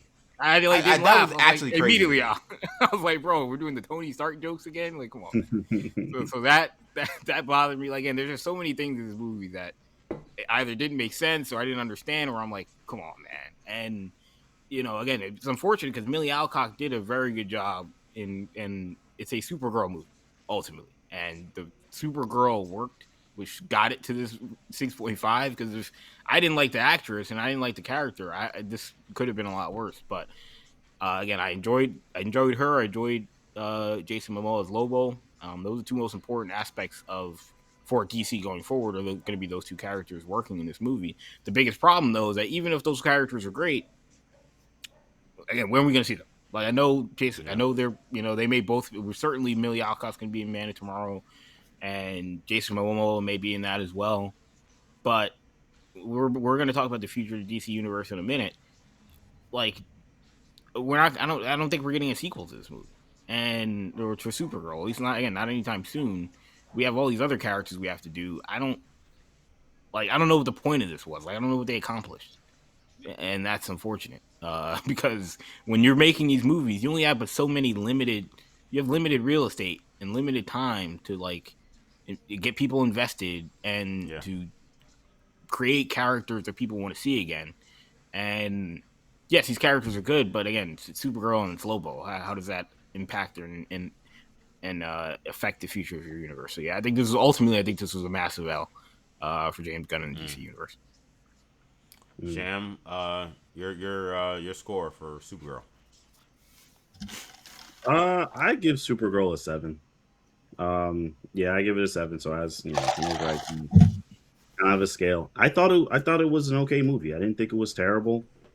I thought the villain was bad, like really, really bad, and was in way too much of the movie. I thought the pacing was off. You guys pointed out there's several things that seems like either that they weren't explained enough. We got the whole L's thing. We got all the Krypton. We got the poisonings, and we got all this other stuff that's just like not, could have used a lot more explanation. So I can't go higher than the 7, but there's a lot of things that works about it. I thought Supergirl was good. I thought, Supergirl is Supergirl movie. I thought Supergirl was great throughout. I look forward to seeing more Millie Alcock. The action worked for me. I thought Lobo worked for me. Ruthie worked for me. A lot of the kind of, I guess, general plot work. I was invested in the story. But yeah, a lot of things that they could have done better and should have done better. So yeah, go ahead. No, I was just gonna say when the other thing that's interesting about this that I learned, again, EJ knew this, having read the book. I didn't. I came in, went in blind, winged it, so to speak.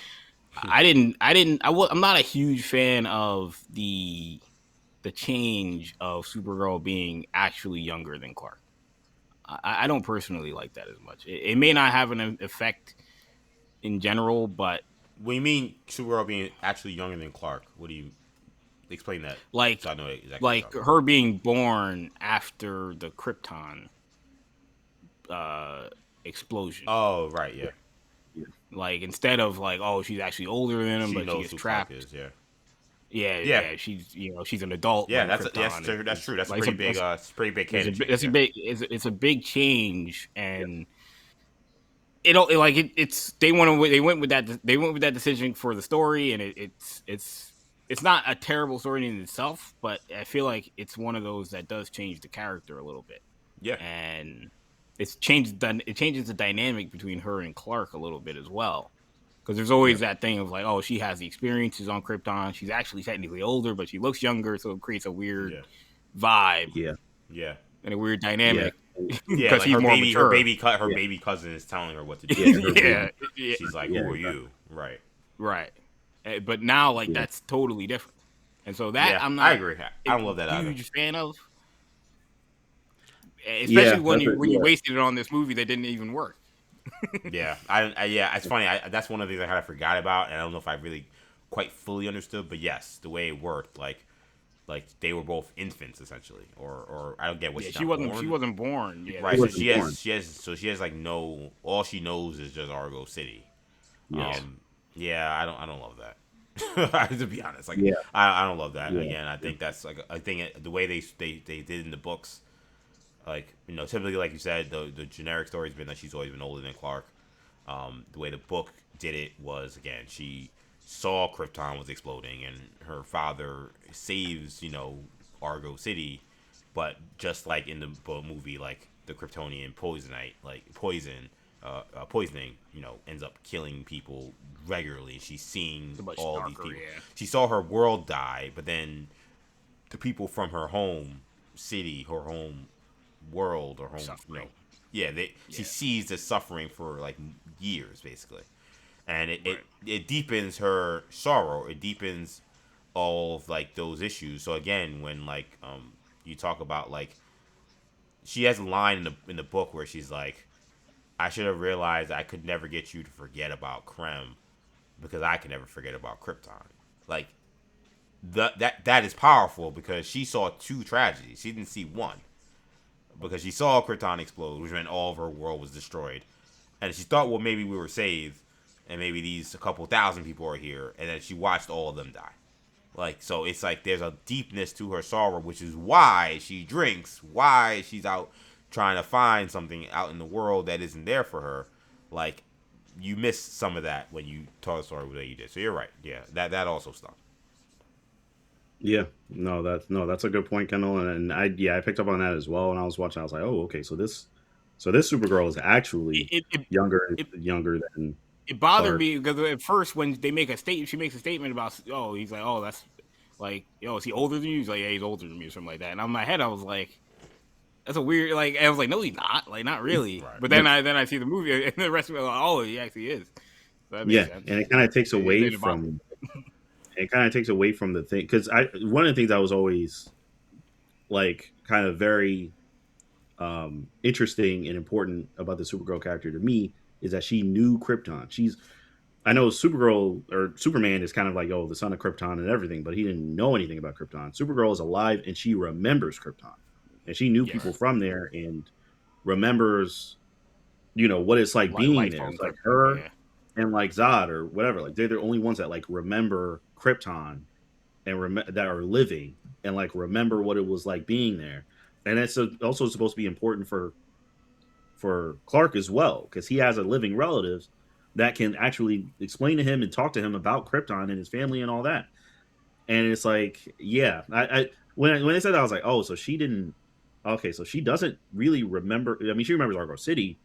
But she doesn't have any recollection of the planet, even though Argo's like part of Krypton, but she was never like on Krypton. Yeah.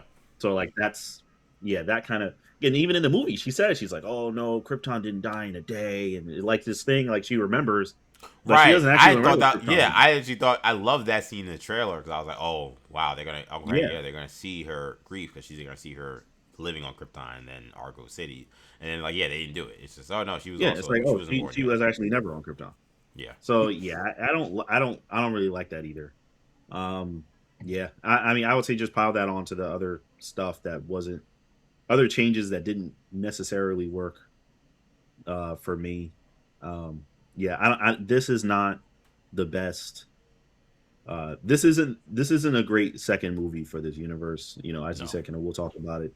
I'm curious to hear, Kendall, your take on the whole Snyderverse thing. bring back the Snyderverse. Is it what I'm wondering, kind of, is that a clickbait intro to this show, or are you going to stand 10 toes down on that? Release the air cut. The air cut, man, I haven't heard that one. that's a deep, David Ayer. What is that guy doing now? Man, he was probably smirking watching this movie, but yeah, nah. This this one wasn't the best, but yeah, and it's also not great that they have Clayface. Clayface, I saw the Clayface trailer before watching this movie. That's the next technically DCU movie that we're getting is Clayface, and and then we have Lanterns coming out on streaming, which that should probably be a movie. So things are. This is the first time I'm very concerned about the future of DCU. Like I can't, and I've been the one that's been defending it the most, but I'm always gonna keep it 100. Like I do. You said it was a new day in the superhero lane after Superman. Yeah, it was a new day. And I said Marvel's in trouble, and that it was a new day in the world of superhero movie making. And after just the next movie, I'm like, this is highly concerning. I'm not gonna say it's over. I'm not gonna say it's dead, but this is just a massive step back. I almost think the only saving grace in this failure of a movie is that it's Supergirl, because at least it's within a franchise that was well received. So, like, we don't have to ever see another Supergirl movie again. Kara can show up in Superman movies, and as long as James Gunn is going to be continuing doing them, like, I assume they will still be good. So, like, there's a hope where it's like, okay, well, at least this wasn't, oh, they get Supergirl well, but then, like, Superman well, but then Batman sucked. I'd say that's like, well, they're in trouble now, because that's a whole different part of this, like, franchise that they've ruined. Like, they didn't do that. So, I almost think that there's a little, like, blessing in disguise that Supergirl was the second movie and that it did poorly, because of all the things they could have done. They could have really, like, screwed up a whole different corner of the DC universe. And instead, being your second movie. Right. Instead, this was just, you kind of just, like, maybe you kind of took a little bit of damage to what was already a very popular part of the DC universe. The only one you've really established outside of, like, Peacemaker and stuff. But it does feel like you've wasted time. Like, it feels like we've wasted a year not doing things that, like, maybe would be better suited for the future of this movie. And now Superman in that universe, in that world, takes a little bit of damage because of how Supergirl was received. When I think about the future of this, we got to talk about Anna Negara, who is right now tasked to be writing Wonder Woman and Teen Titans. She was asked about this. She says that these are scripts that are currently, quote, in its early days. So we're not necessarily super close, I assume, I guess, to these movies happening. But she was tasked of writing a script for both of these movies. I don't want to see any Anna Negara scripted movies in DC ever. I'm done. This to me should be a one and done. James Gunn, in terms of, like, whatever he's been saying, like, he is not a reliable narrator in terms of what is happening behind the scenes and what is good and what is not. This is a man that said that The Flash was one of the best superhero movies he's ever seen. That is one of the worst superhero movies I've ever seen. Like, it's literally the opposite. It is dog crap. And this guy, and then I tried to say, well, listen, he had this other movie. They were in a terrible situation. Like, he's just trying to make money for his, right? This guy is not his movie. He's trying to make money for his bosses. And I think that was probably a fair thought process at the time. It's hard to have that thought process today when he talked about how, like, no script is going to get made that's not A1 and not phenomenal. And this is one of the best scripts I've ever seen. And therefore, we didn't say that, but, like, you assume that because he liked that other script so much, you have another person writing two different movies in different corners of the universe. I mean, Wonder Woman has nothing to do with Superman and Supergirl. Teen Titans, I guess maybe except for a Superboy reference, is not really connected to Superman. Like, these are now, Anna Negara has a potential to screw up some other concepts and other corners of the DC universe that should not be that just can't happen. I just, again, this was just extremely, like, unimpressive debut for somebody who I like to see people get chances and get their opportunities, do great work, and when they do great work, we sing their praises. This was not great work. This was shoddy. She seemed to lack comprehension of what she was actually writing about. I have no interest in any scripts involving Nan Noguera, and I'm actually now, when I talk about why I'm so concerned, the fact that this is the person that's going to be spearheading Wonder Woman, which we know how big of a franchise that is. That is an A character for DC, and then Teen Titans, which you could argue is also A-list because of the popularity of two different cartoons. If I'm James Gunn, man, he's got to have someone else read those scripts. He's got to have someone else read those scripts and figure out, what do you think about this? Does this look good to you? Because maybe my eyes aren't right. Like, I'm glad they're in the early stages. I'm hoping maybe they can make an audible, because this is not somebody who at all was impressive in their first go around, in my opinion. And then you add on Christina Hodson, who you mentioned the Flash movie. You wrote the Flash, is now writing Batman: The Brave and the Bold. Yeah. At least for now. And so, again, maybe he does love the Flash movie. If you take the writer of the Flash movie and say, "Let's have you do Batman." Of course, she was doing, I believe, Batgirl before that got canned, and she also did Birds of Prey. So she probably does understand the Batman universe. But look, again, the Anna Noguera thing is very interesting because, like you said,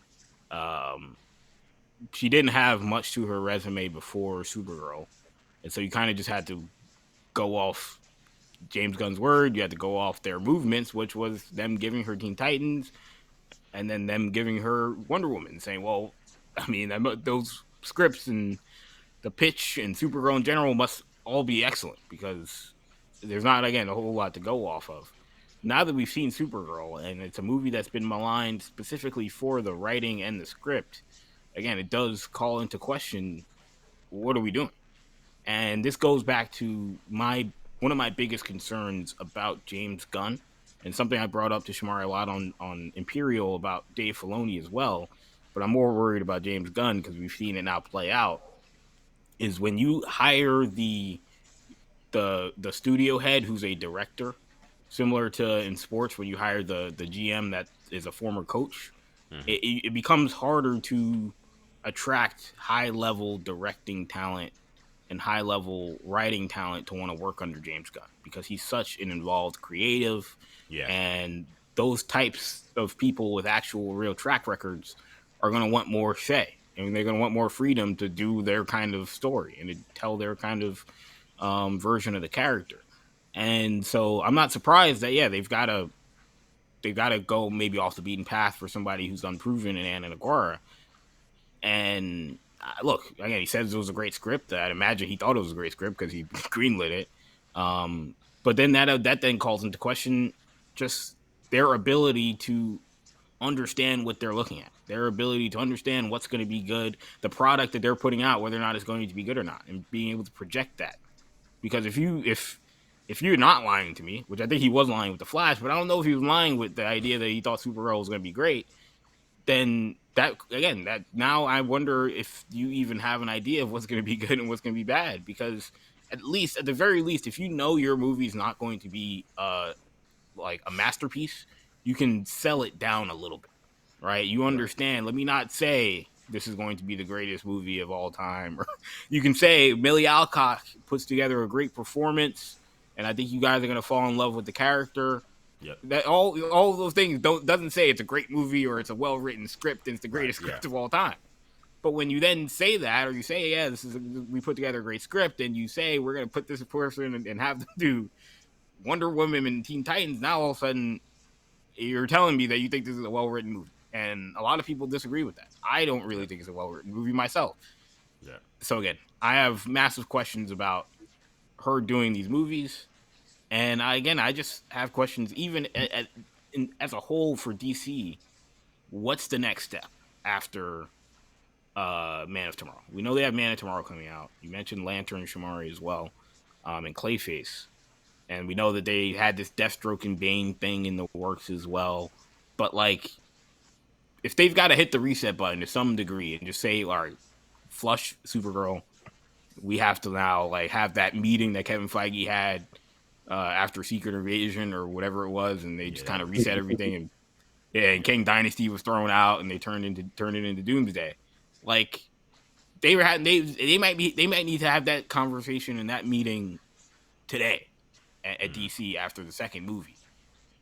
What is the pivot? What is like? Is it now like we just have to expedite Brave and the Bold and make sure we get a Batman movie on screen the second Matt Reeves gets out of the way? We push our Batman, or is it something else? Like I don't know. Sham, do you feel like at this point, are you concerned about Anna Aguero being the person behind the scripts for Teen Titans and Wonder Woman based on what you saw? Again, I mean, of the three of us, I didn't dislike the movie. I disliked the movie the least. I don't think she was the problem. I think I think there's a lot of problems. I think I don't think this Woman of Tomorrow, based on what you're saying, EJ, I don't think this Woman of Tomorrow book was a good idea. And I was, to be completely honest, I was a little skeptical even when I heard about it. But I don't think this Woman of Tomorrow book was a good launching point for this character to start this universe. So I think that was a bad idea. I think these brigands and Krem were a terrible idea in terms of like having them in this movie, just them in the movie in general. There's a lot of things that are just doomed this Supergirl movie for failure, in my opinion. So I'm open to her writing, and I think whatever she writes is going to have to be in James Gunn's vision anyway. And I do still trust James Gunn in general as someone that understands these movies and these characters. But I think I still agree with you, Kendall, that conversation should be had and probably should have been had. I don't know. I think the fact that the next movie is Clayface should be enough of a red flag, which most of us on this show honestly have been saying anyway. I think we've been saying that for weeks and months anyway. Nobody asked for this. No one asked for that. It's very strange. It's very concerning. The fact that we still don't have a Batman. I mean, I know there's some things with the Reeves verse, and maybe there's some issues with. I know there's like some conflict there, and who's the Batman, and maybe they want to avoid some kind of confusion. I'm not sure, but the fact that there's still no Batman, and we're pumping out Clayface, and there's just problems. I think Putting Lanterns Superman on HBO was a bad idea. Let's put it out there. Now that we're at this point, especially with these other projects being on film, like Clayface being greenlit and pumped out so fast. Why is Clayface a movie, but Green Lantern is on HBO and looks like HBO? Yeah, like that doesn't make any sense. Yeah, and it looks like an HBO thing. Like they're barely showing any actual Green Lanterns in any of the promotional material. It's just stuff that's very concerning.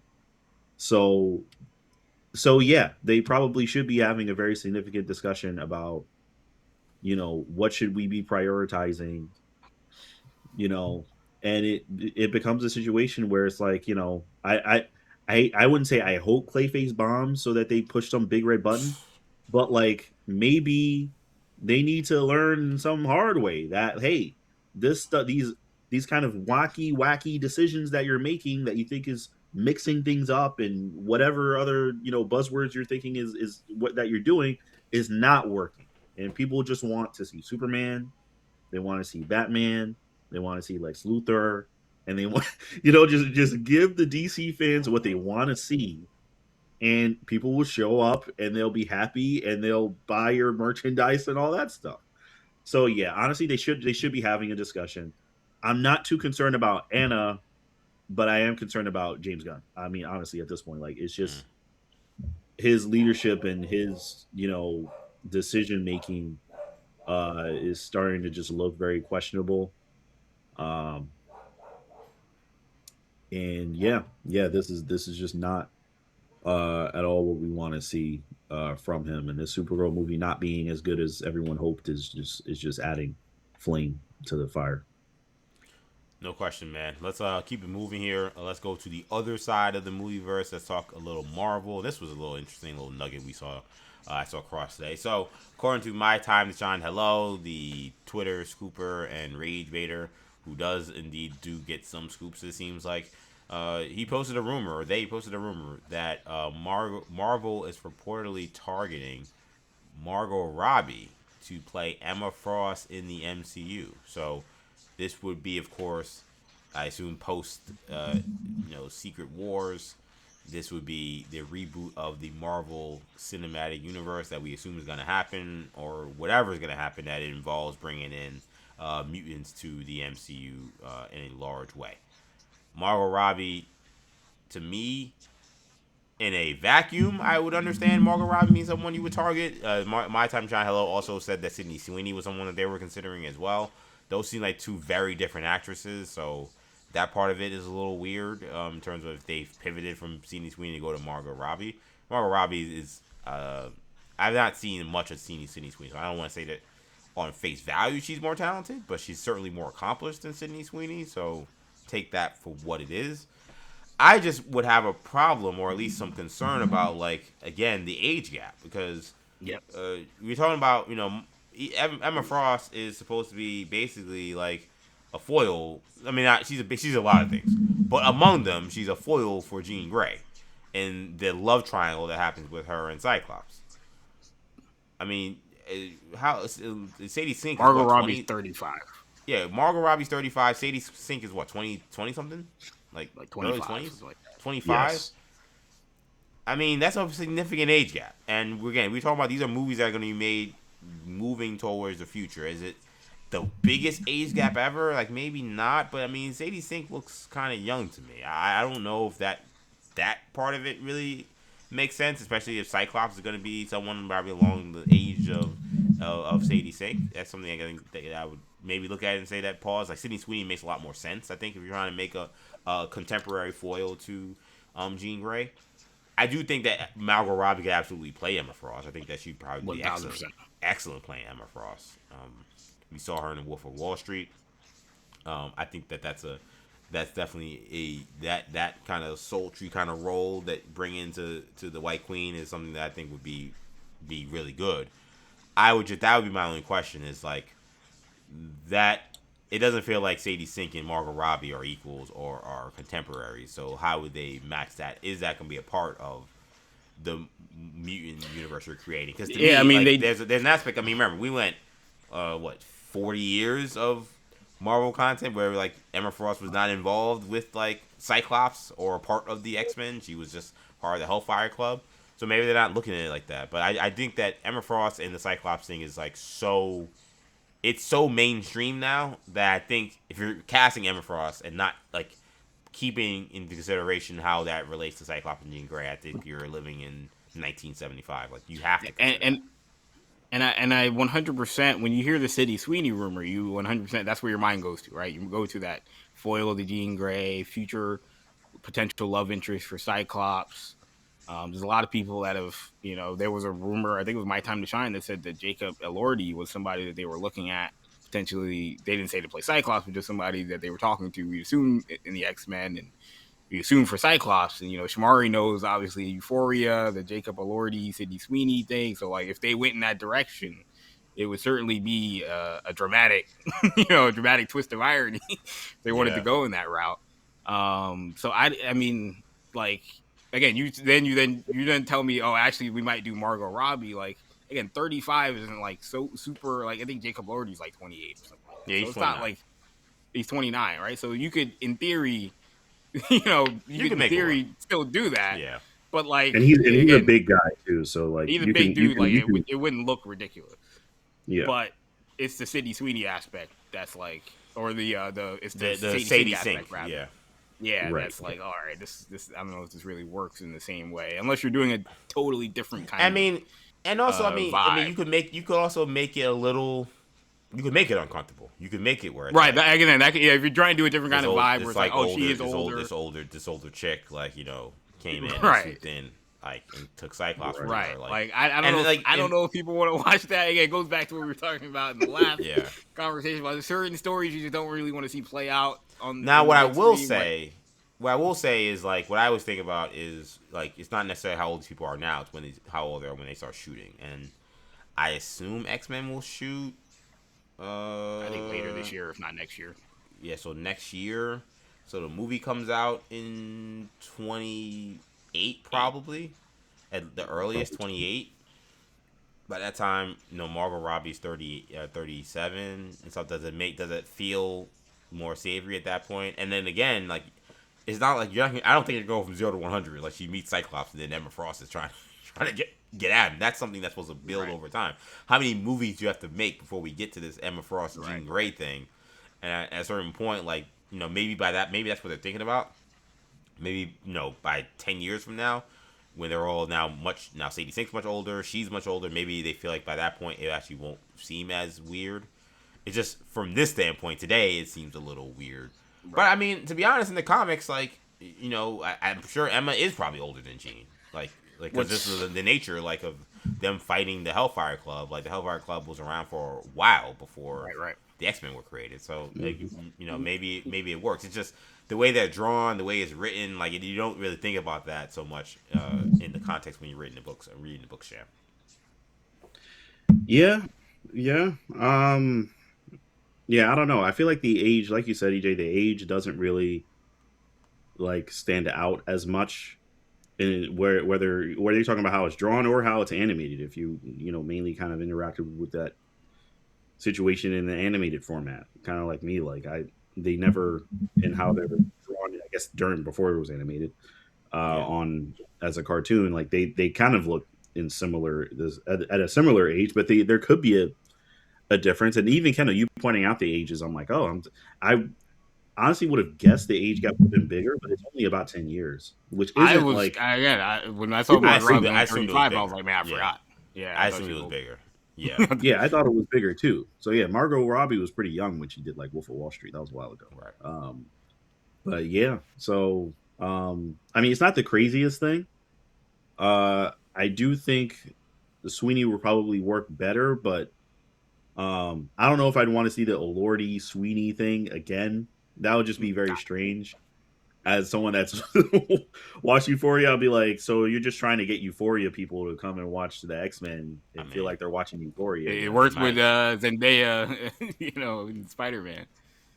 I don't know. And that would be weird too. You got Zendaya, who's like, also in the Marvel universe, also in the MCU. Like, that would be kind of strange. Though I do think Sweeney would work as Emma Frost. I think that would work very well. But yeah, what do you make of? There's been. I mean, look, there's been X-Men cast rumors flying left and right while we've been gone. There was Charles Melton. I talked to Shamari about that, him being in the mix potentially to play Beast, even though we thought we had Peter Claffey from Game of Thrones. We thought he had it locked down, but now there's more talk about Beast. They're talking now about who's playing Mr. Sinister, and one name that on this conversation about Emma Frost is a guy by the name of Wagner Moura, who we saw Shamari in Civil War. The Brazilian guy, he's being talked about as a name potentially to play Sebastian Shaw. I did see that is again an slightly older actor. I mean, he's in his 40s. So again, if you're doing the Hellfire Club, like Margot Robbie makes more sense for an older Hellfire Club maybe than Sydney Sweeney does. Although Sydney Sweeney's an adult, so it doesn't really matter. But like I say all that to say, like there is a lot going on. We've talked about Mr. Sinister. We've talked about Sebastian Shaw. We haven't heard a whole lot about Magneto.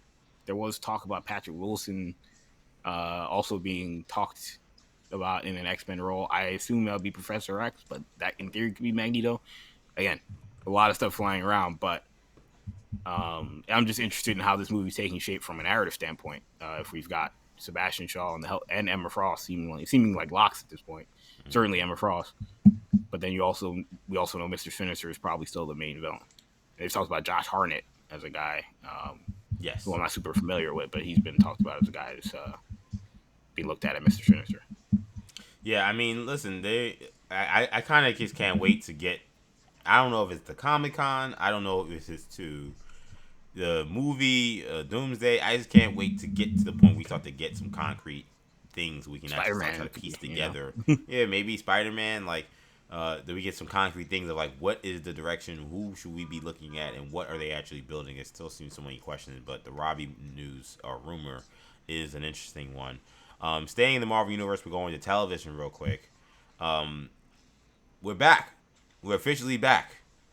You know how much of a fan I am of Elodie Yung and her role as Elektra in the Daredevil Netflix series. We can now say for the set photos that have been leaked, similar to the set photos that leaked earlier with Luke Cage, of course, by Mike Coulter, and Finn Jones playing, of course, what's it called? Danny Rand. Elodie Young's Elektra is returning in Daredevil Born Again Season 3. So Elektra's back. Elektra's a character that was killed twice in this show, and now she's going to be back again. Elektra is the kind of character that does get killed and revived a lot in the comics, so it's not surprising. But this is another confirmation that they are once again continuing the lore of the Netflix world and continuing that lore by bringing back the same actors and actresses. There were, as for those of Mike and myself who've been fans of this take on Elektra, there were plenty of like Elodie Yung like working out in New York City gyms, like videos she's been posting, and everybody's like, well, we know what time it is. If she's posting working out in the gym in New York City, then we know, just like we saw Finn Jones hanging out in New York City, you don't know why. So we knew this happening, but you actually have some set photos that are out that do show her in her full costume and that she's back. And I think that this is phenomenal news. I thought that for most people, Daredevil season 2 is like their least favorite season. I love Daredevil season 2 in part not just because of Frank Castle, but I also thought because of Elektra. I feel like the first like 8 to 9 episodes of season 2 Daredevil Daredevil Netflix is amazing. Now, yes, when Nobu gets involved and the ending, they don't land it great. I totally understand that, but up to that point, the full Frank Castle arc and most of the Elektra arc and how they began that story, how they told that story, I thought it was absolutely flawless. I thought Elodie Yung was excellent playing this role, written very well. I'm over the moon excited, very happy. And what's exciting is I know, again, these are characters that in theory have so far played in a small sandbox. But again, Elektra is somebody that can cross over with many different characters, and we know the Hand's already in Spider-Man. Part of me wonders, like, hey, could we have not gotten Elektra maybe in Spider-Man? Would that have been cool? But what's exciting is that this is another character that can be inserted in other parts of the MCU. So overall, this was a big win, Sham, to me, to bring back Elodie Yung as Elektra in Daredevil Season 3. Yeah. I mean, this is exciting. Feels a little odd talking about Season 3 when we haven't even gotten Season 2. Again, we're talking about all these leaks and how I feel about all these leaks. But well, we got season 2. I mean, it's good. We just got season 2. We just got season 2. Yeah. You guys are right. I'm bugging. But all these shows, like these seasons blend together. But yeah, no, it's. I mean, it's good that she's coming back. She was good as Elektra in in the kind of original kind of Netflix run. Yeah, I don't know. And she was good in the Defenders as well. So yeah, I mean, I think it works. And I never saw the Cleaning Lady, but people say that that's a good show. Yeah, I haven't seen it either, but I've heard the same thing actually. That I know it's like well received. So yeah, she's very talented. I'm looking forward to seeing more of her in this show. I mean, I think it's good that we're getting her back. Is it like confirmed? I know we're seeing photos, but we should want to get it confirmed that she. We don't know in what manner. It could be flashback. It could be a flashback. Could be whatever. Things that have already happened or anything. We know she's in season 3. We don't know for sure if it's a flashback or if it's something in the future. To be fair, Foggy they played it. Foggy played it smart there, where they kind of made it seem like, oh, Foggy's still alive, he's coming back, and it was just flashbacks. It was like, oh man, right. There's set photos going out of Fisk where he's like wearing like his suit again, and people are like, are these flashbacks or is Fisk like, are they already bringing Fisk back? Because now the running joke in Daredevil land is like, oh, every season of Daredevil, season 8 of Daredevil is going to be Kingpin versus Murdoch, But so people are like, oh, we're already back to the Kingpin thing by even though they're supposed to be writing that off. So, yeah, I mean, again, I think that's the interesting question with all these set photos is like, if they're smart, they'll they'll they'll make it. They'll try and make it seem one thing and then make it something else. Potentially, again, that worked quite well with Foggy. But they definitely have a issue with like all of the leaks and all Yeah. of the spoilers because you know in a normal show like and a reveal of Elektra coming back would be insane, like in real time. Reveal of Luke Cage being in the show would have been insane, and it was still great because we know when it was going to happen. But like Jessica Jones, obviously they revealed that in the trailer, but we even knew that before the trailer. Like, oh yeah, Jessica Jones is coming back this season, and Yep. Danny Rand's going to be in season 3. Like, these all would be insane moments if they were able to keep it under wraps. But the beauty of the show is that they film it on location in New York, outside. Yep. And that's the risk they run. There was also some shots of Daredevil's costume that looked pretty cool as well. So yeah, I mean, you wonder if you're Marvel, like, should they just like announce these themselves? Like, I think this announcement gets met with way more excitement if you just do like a poster kind of announcement on Twitter and say like, look who's back for season 3, and it's like Elodie Yung, in her costume for season 3, and it's just before she even starts filming, like, we're gonna take this shot of you, and so you can put this out, blast social media. Right. It's so much easier. They would have done that for the Defenders. People would have lost their minds. The internet still lost their minds, but it would have been at a much different level if it would have came from official Marvel channels. So, and they would have profited off it. But I can't tell them what to do. Yeah, that's the aspect of this, and it's the only show that they've had where they've had these massive issues with leaks. I mean, I guess at the Frank Castle one shot too, but besides that, like they haven't had issues with these kind of leaks except for this show. So I think maybe again, part of me, I kind of wonder if there's some kind of like thing where they can't control it and they're just like living with this world where.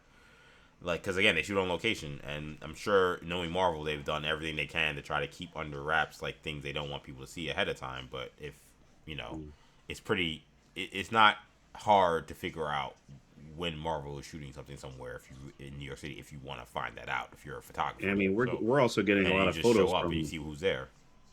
And we're getting a lot of photos from Brand New Day as well, but none of these, like, major, like, character reveals. Like, we haven't seen, like, Sadie Sink out here doing this, that, or the other thing. Like, they're that kind of stuff.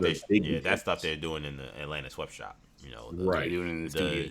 The stuff that they already know everybody's gonna know about, they're making sure that that's being done in London. But the Atlanta sweatshop is where the real stuff happens, and that's the game they play. Because I saw people joking, like, if you guys want Daredevil look like Spider-Man, in No Way Home, when, like, you got like Flash Thompson standing on a blank street in New York City that's so obviously like CGI'd and looks terrible. Like, this is what Daredevil could look like if that's what you wanted, and people pan that kind of stuff. So it's a double-edged sword that they have to deal with for sure. But congrats to Elodie Yung. Happy to have her back in the Daredevil franchise.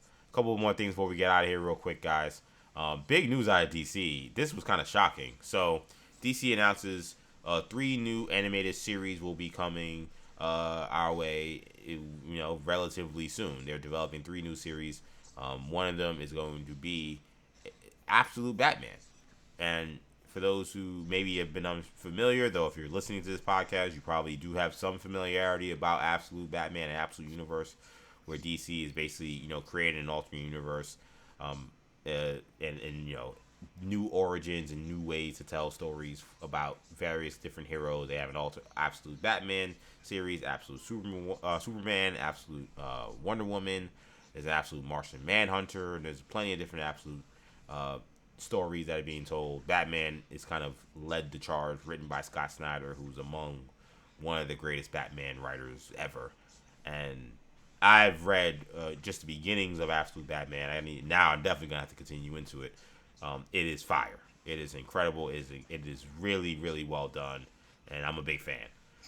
So it's surprising, though, that just this quickly they're already greenlighting an Absolute Universe animated show that's going to be CG art for Batman.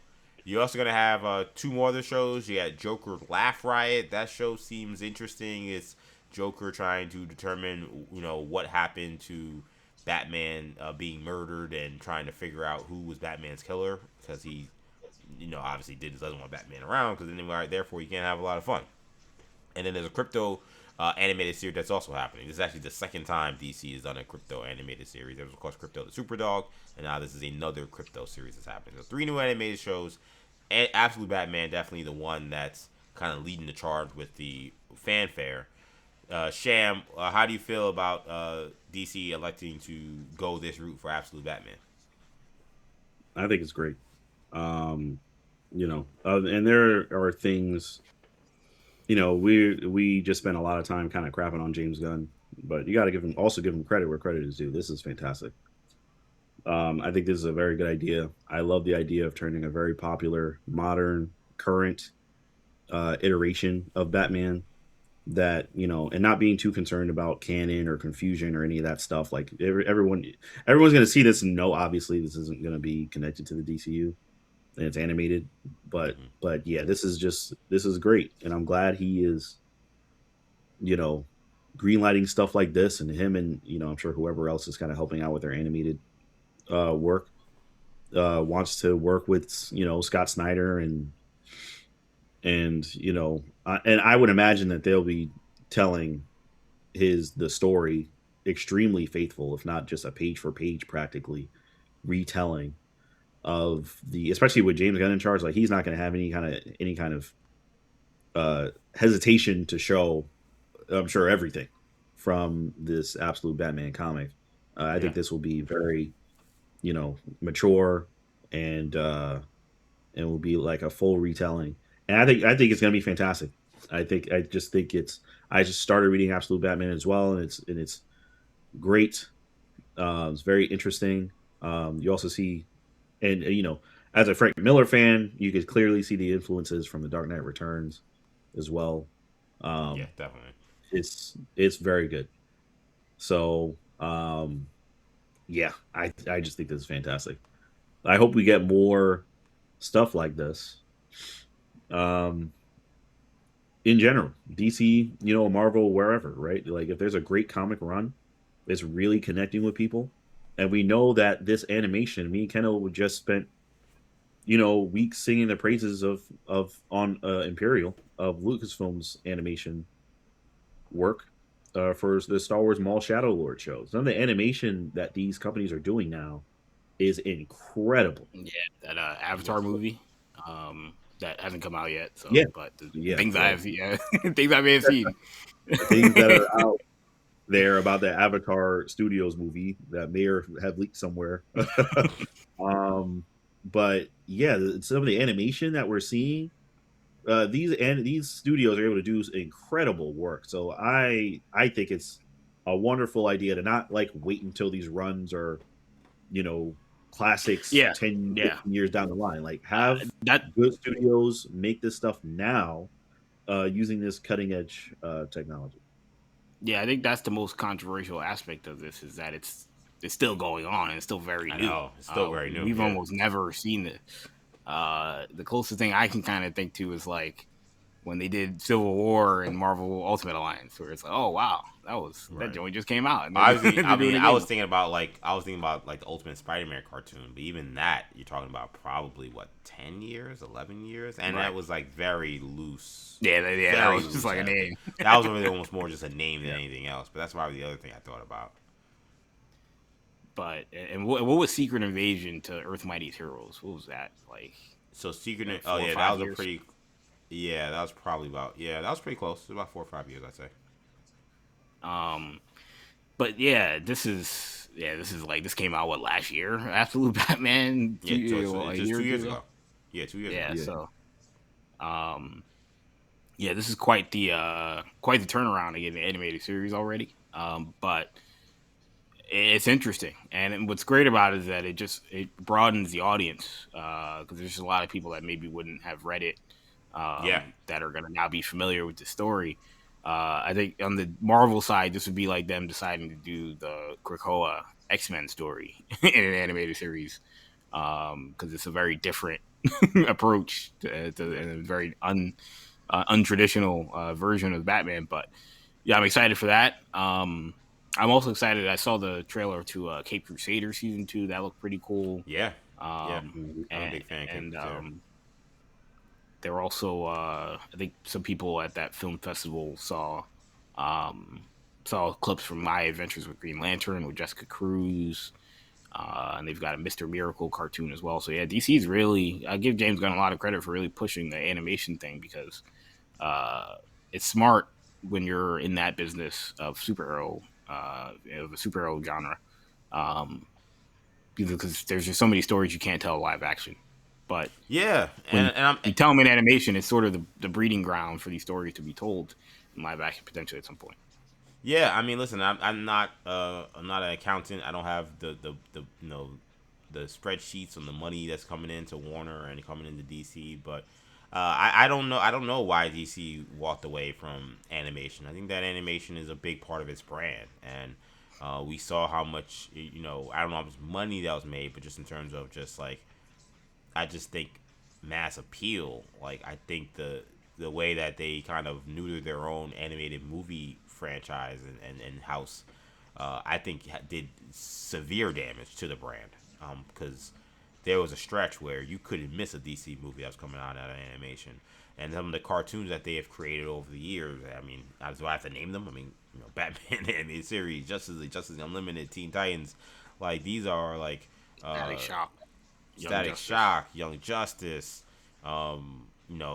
the Green Batman Lantern Beyond. show, the Green Lantern animated series, like Batman Beyond, like that is a These are huge part. franchises that, because of the animation, because of the cartoon, Teen Titans, Static Shock, Batman Beyond are just aren't things that would be as marketable or profitable on the big screen that now feel like diamonds in the rough. Now I feel like, man, if you did any of those three things in a movie format, those could be 500, 600, 700 million dollar movie franchises.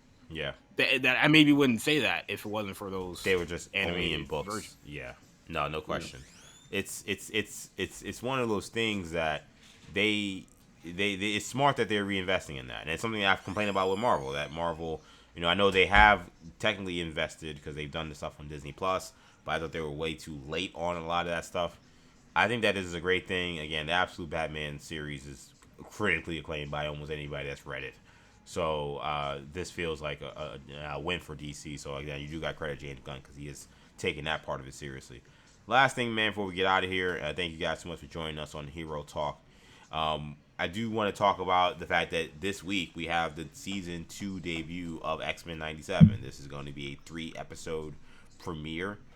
This is a series that's going to be told in various different timelines. You're going to talk about the present timeline where Bishop and Ford exist. You're going to go to the future where Scott and Jean and a young Cable are exist. And you're going to go to the past where Magneto and Cyclops are going to be with a young Ensign Badior and a young Apocalypse, right? And the story centers around Apocalypse. This is going to be a huge event. I felt like last several summers ago, it felt like X-Men 97 was the hottest thing being talked about on social media and among people in a summer that felt maybe like it wasn't much going on. So I can't wait. July 1st can't come soon enough. It's also, of course, our mom's birthday, so great birthday gift from for our mom who loved the original show. But how are you guys feeling? I'll go to Shannon. How are you guys feeling about season 2? There are some big changes. This is while obviously it said it was written by Bo DeMeo, he of course the creator for season 1 was not involved in finishing the product for this season. How are you feeling about the approach coming into season 2? I'm excited. I'm excited. I have very, very high expectations. The trailers look fantastic. The art looks fantastic. The animation looks fantastic. Season one was fantastic. I expect nothing less from this season. Um, Apocalypse. I mean, obviously, one of the best X Men villains, one of the best Marvel villains, um, and having him be this kind of villain, kind of almost through time, even at this point, with different timelines. It's kind of just already setting the stage for an epic clash between him and the X Men. Um, So I can't wait. I'm this is another one of those almost from what I've seen so far. I'm all basically at like, well, this can't miss. At least the portion of the season that's addressing this storyline can't miss. So yeah, this is going to be, you know, uh, this is going to be very, very high quality television. So I'm looking forward to watching every bit of that, and seeing what they have to set up for even the following season, since we know we're getting another season. Yeah, this is, and I think for me, what I'm excited about, Kendall, is how they continue to expand the mutant world. I thought one of the great things about the original show was just how many different mutants show up over the course of the 3 seasons or whatever the main season they were of the original show, and it felt like season 1, in large part due to morph, allowed them to play a little bit in that sandbox. But I think they still tried to keep it relatively contained, with the exception of some cameos every now and then of some characters outside the Marvel universe, outside the mutant world. But the fact that you're gonna have Psylocke in this season, you're gonna have Archangel, you're gonna have Polaris, you're gonna have X-Force, so you're gonna have actual, like, real, like, characters beyond just the main team together for this is one of the things I can't wait to see how that plays out. Yeah, yeah, and to me, everything that we've heard about so far, people started to see the first 4 episodes. I think that were screening. Yeah, they said it's fire. Some critics, Yeah, people everybody's saying it's fire. Yeah, exactly. They've not meta. They've not lost a beat. Yeah. And so, look, I'm, it's one of those shows that you forget because, like you said, it's been a while since season 1. This is one of those shows where you kind of forget how awesome it was. And because also it's been a while, and in between, it's only been nonsense. Because that one it's always guy, been nonsense and controversy. It's just only nonsense, controversy. I'm like, this show was a great, positive experience, and like we've only been seeped in negativity from one jerk, and you kind of forget. Oh right, yeah, this is the thing everybody loves. It's probably gonna be great. And it's gonna be really exciting. I can't wait to see it. So yeah, I think that's a big part of it. Is not only has been a lot of time, but the time that's been spent in between has been fighting and arguing over one guy. And that'll be I think the one thing that'll be interesting to see if Bo DeMeo, who's been on a bit of how much hiatus from his lawyers. This guy he crawls out of whatever hole he's been in. And it's like, yo, remember me, guys? This is what Kevin Feige told me when I gave him this script for season 2. I'm like, I don't want it. I don't care, bro. Leave me alone. What's as we said even with season 1, and we were after season 1, is like when he ultimately, like, if this is good and we think it'll be good, he's gonna take the credit. If it's not good, he's gonna say, "Oh, they changed it," right? So it's like he wins either way, no matter what. So he's in a great spot ultimately, narratively. Yeah. Season 2, 3 episode premiere begins July 1st for what I saw. I think is a 9 episode season, which I guess is 1 episode short from last year, or 2 years ago. I don't know why that is. I could watch 50 of these episodes, but they did pretty good with the 10 episode mark, and I could argue maybe even some of the Storm stuff probably didn't have to go to 10 episodes if I'm being real. So I'm excited to see what they do for season 2 of X-Men 97. That debuts again July 1st this week. That's where we're going to leave it, guys. I want to thank you guys so much for checking out this edition of New Generation Media's Hero Talk. Of course, you can catch all of our episodes wherever you get your podcasts. Just search out Podcast, Sci-Fi, SoundCloud, Stitcher, and TuneIn, and search New Generation Podcast Network. Also, be sure to check us out on YouTube, where we post videos of these episodes. Check us out again. Subscribe to the channel, New Generation Media. Make sure you also, of course, follow us individually on social media. You can find me on X, EJ_Stewart, Instagram and TikTok, Axon EJ, and on Buzzer, EJ205 Prep. Kendall can be found on X and Buzzer, New Gen Ken. You can find Shamari on Snapchat, MCCham22. Make sure you follow us individually, the podcast also as well, New Generation Pod on X, New Generation Podcast on Instagram. That'll do it for now. Thank you guys so much for checking us out. For Shamari, for Kendall, I'm EJ. Take it easy, guys.